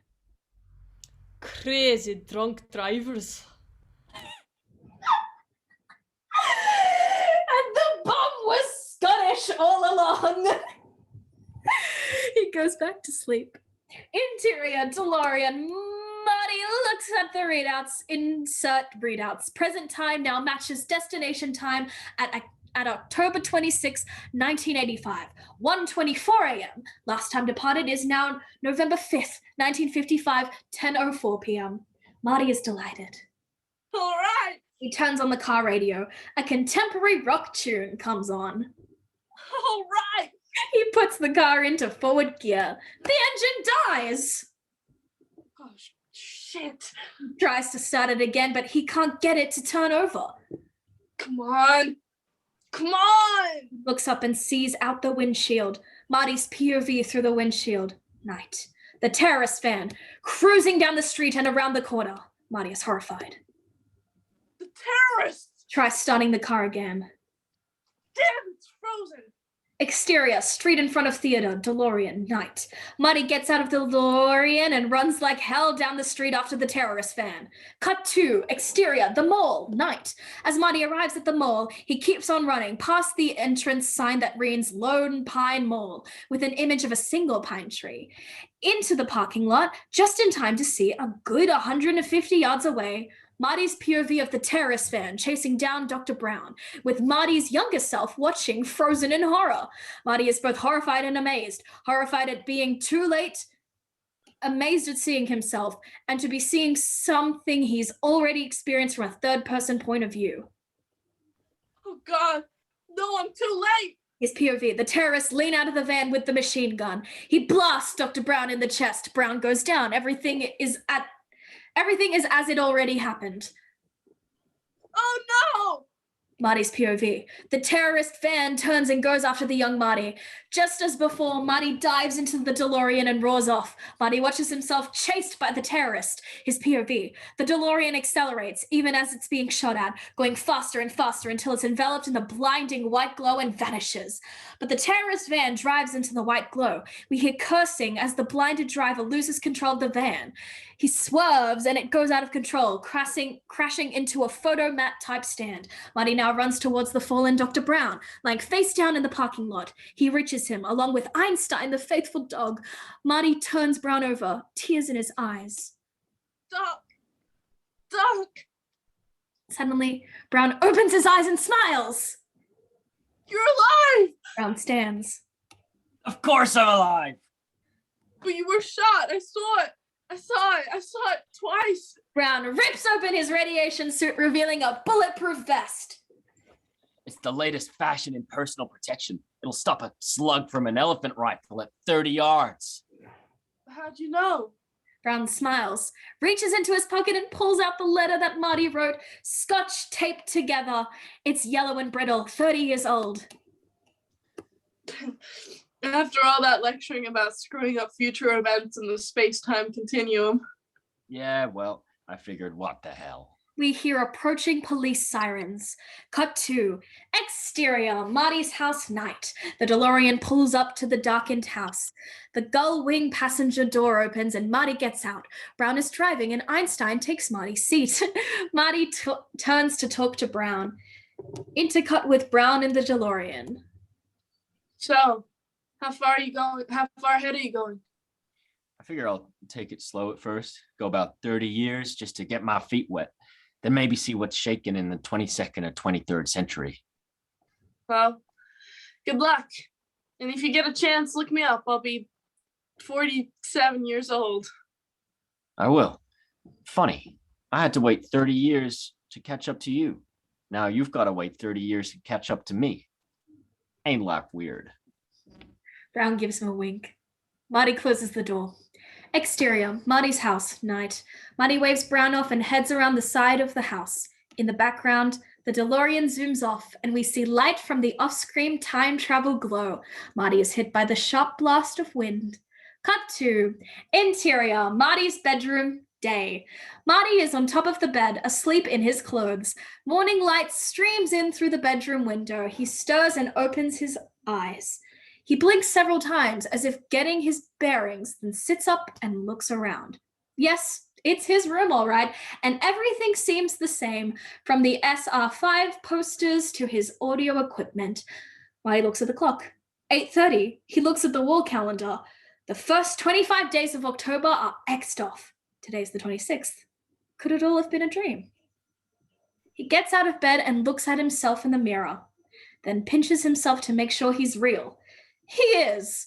On the nightstand is a framed 5x7 version of the snapshot with he and his siblings. It looks the same. He reaches into his waste can and pulls out the submission form for the record company. He looks at it, then decisively pulls the cassette tape out of his drawer and puts it in the envelope with the form. Interior, bedroom, corridor, day. Marty comes out of his room with the envelope. He goes down the hall and stops short as he enters. The dining room, day. Linda and Dave are seated at the dining room table, which has been beautifully set for breakfast. The 5 table settings are elegant. Dave is eating half a grapefruit. Linda has strawberries and a croissant. Dave is wearing an expensive tailored suit and reads Forbes magazine. Hey, Linda, I'm not your answering service. Somebody named Greg or Craig called you a little while ago. Linda? I am Linda. I'm so. You're good. She kind of vanished. We're up to, well, who was it, Craig? Is it Lorraine? No. Linda. No, as in, what was the line before? The line, Sorry. Dave said, hey, Linda, I'm not your answering service. Somebody named Greg or Craig called you a little while ago. Well, who was it? Greg or Craig? I don't know. I can't keep track of all your boyfriends. What the hell is this? Breakfast. What happened? Did you sleep in your clothes again? Dave, what are you wearing? Aren't you working today? Sure. I always work on Saturdays. Then what's with the suit? Confused, doesn't understand. What else would I wear to the office? Are you all right, Marty? Yeah. Now George and Lorraine enter from outside. They're tanned and healthy, dressed in tasteful colors.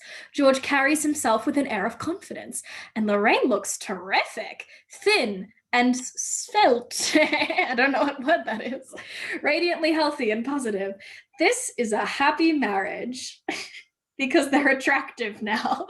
Marty can't believe how good his mother looks. Mom, you look so thin. I mean, you look great.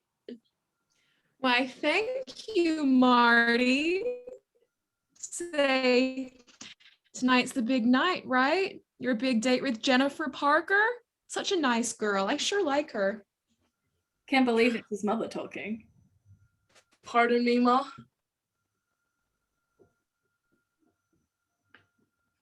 You're going up to the lake tonight, aren't you?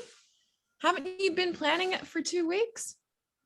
Mom, I thought we went through this last night. How can I go if Dad's car is wrecked? Wrecked? There's nothing wrong with my car. In fact, this should be out there waxing it right now. Exterior, McFly house. Biff is in the driveway, waxing a new BMW. Biff is working diligently. His rough edges and arrogance are all gone. Hey, Biff, don't forget, 2 coats of wax this time. I'm finishing up the second coat now. Biff, don't try to con me. I mean, I was just about to start on the second coat. Interior, McFly house. Marty is absolutely astonished. What a character. Always trying to get away with something. Some employees will get away with murder if you stay on them. If you don't stay on them. I've had to keep him in line ever since high school.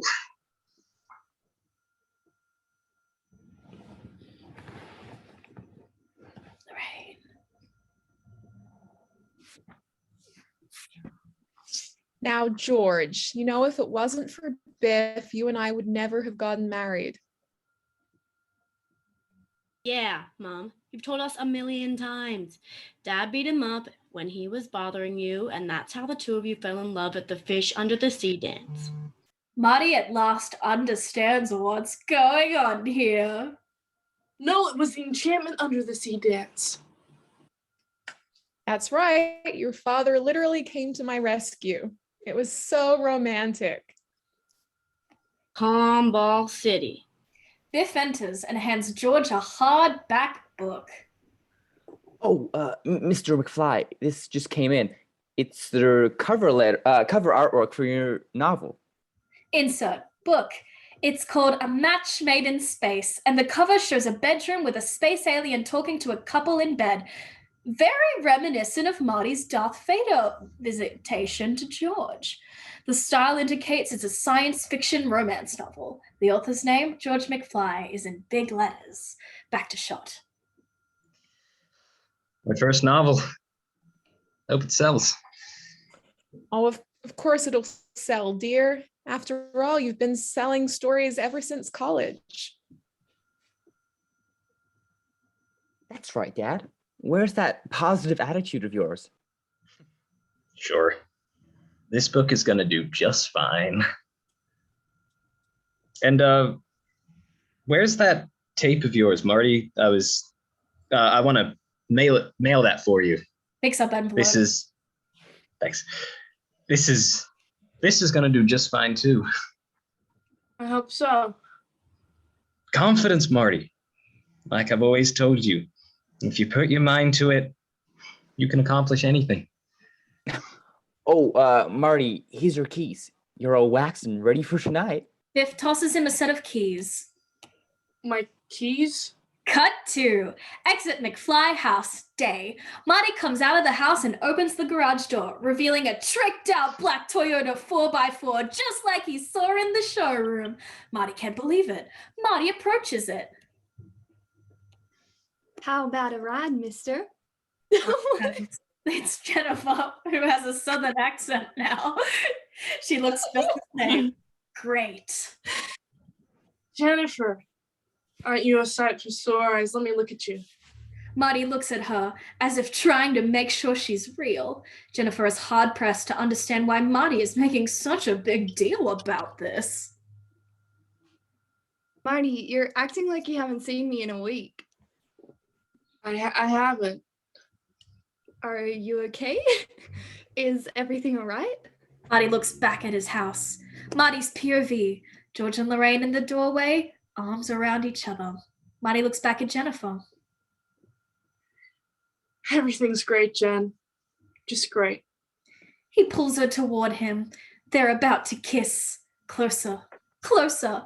We hear a sonic boom, and Marty turns. Exterior, McFly house. Another angle. The DeLorean streaks up in front of the house. Dr. Brown jumps out, more wild-eyed and frantic than we've ever seen him. His clothes are bizarre. A weird mixture of past and future. A strange variation on a Roman tunic, a cape, and striped plastic pants. His baseball cap is embroidered with the logo Peoria World's Fair 2015, and his American flag shoulder patch has 63 stars. Marty, you gotta come with me back to the future. Doc, I've got Jennifer here. I was just gonna try out my new wheels. Well, bring her along.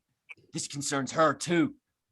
Brown opens the passenger gull wing door for him. Marty and Jennifer approach cautiously. Brown goes around the back of the DeLorean and pulls a bottle of beer into an opening labeled Westinghouse Mr. Fusion Home Energy Converter. I need fuel. What do you mean? What happens? Does something happen to us? What, do we turn into assholes or something? Oh, you and Jennifer both turn out fine. But your kids, Marty, something's got to be done about your kids. Brown gets back in the DeLorean. Interior, DeLorean. Marty gets in and Jennifer sits on his lap. She closes the door. Okay, here we go. You better back this thing up, Doc. We haven't got enough road to get up to 88. Roads? Where we're going? We don't use roads. Brown hits a new switch on the dashboard. Exterior, street. The DeLorean speeds down the street, then blasts off into the sky like a streak.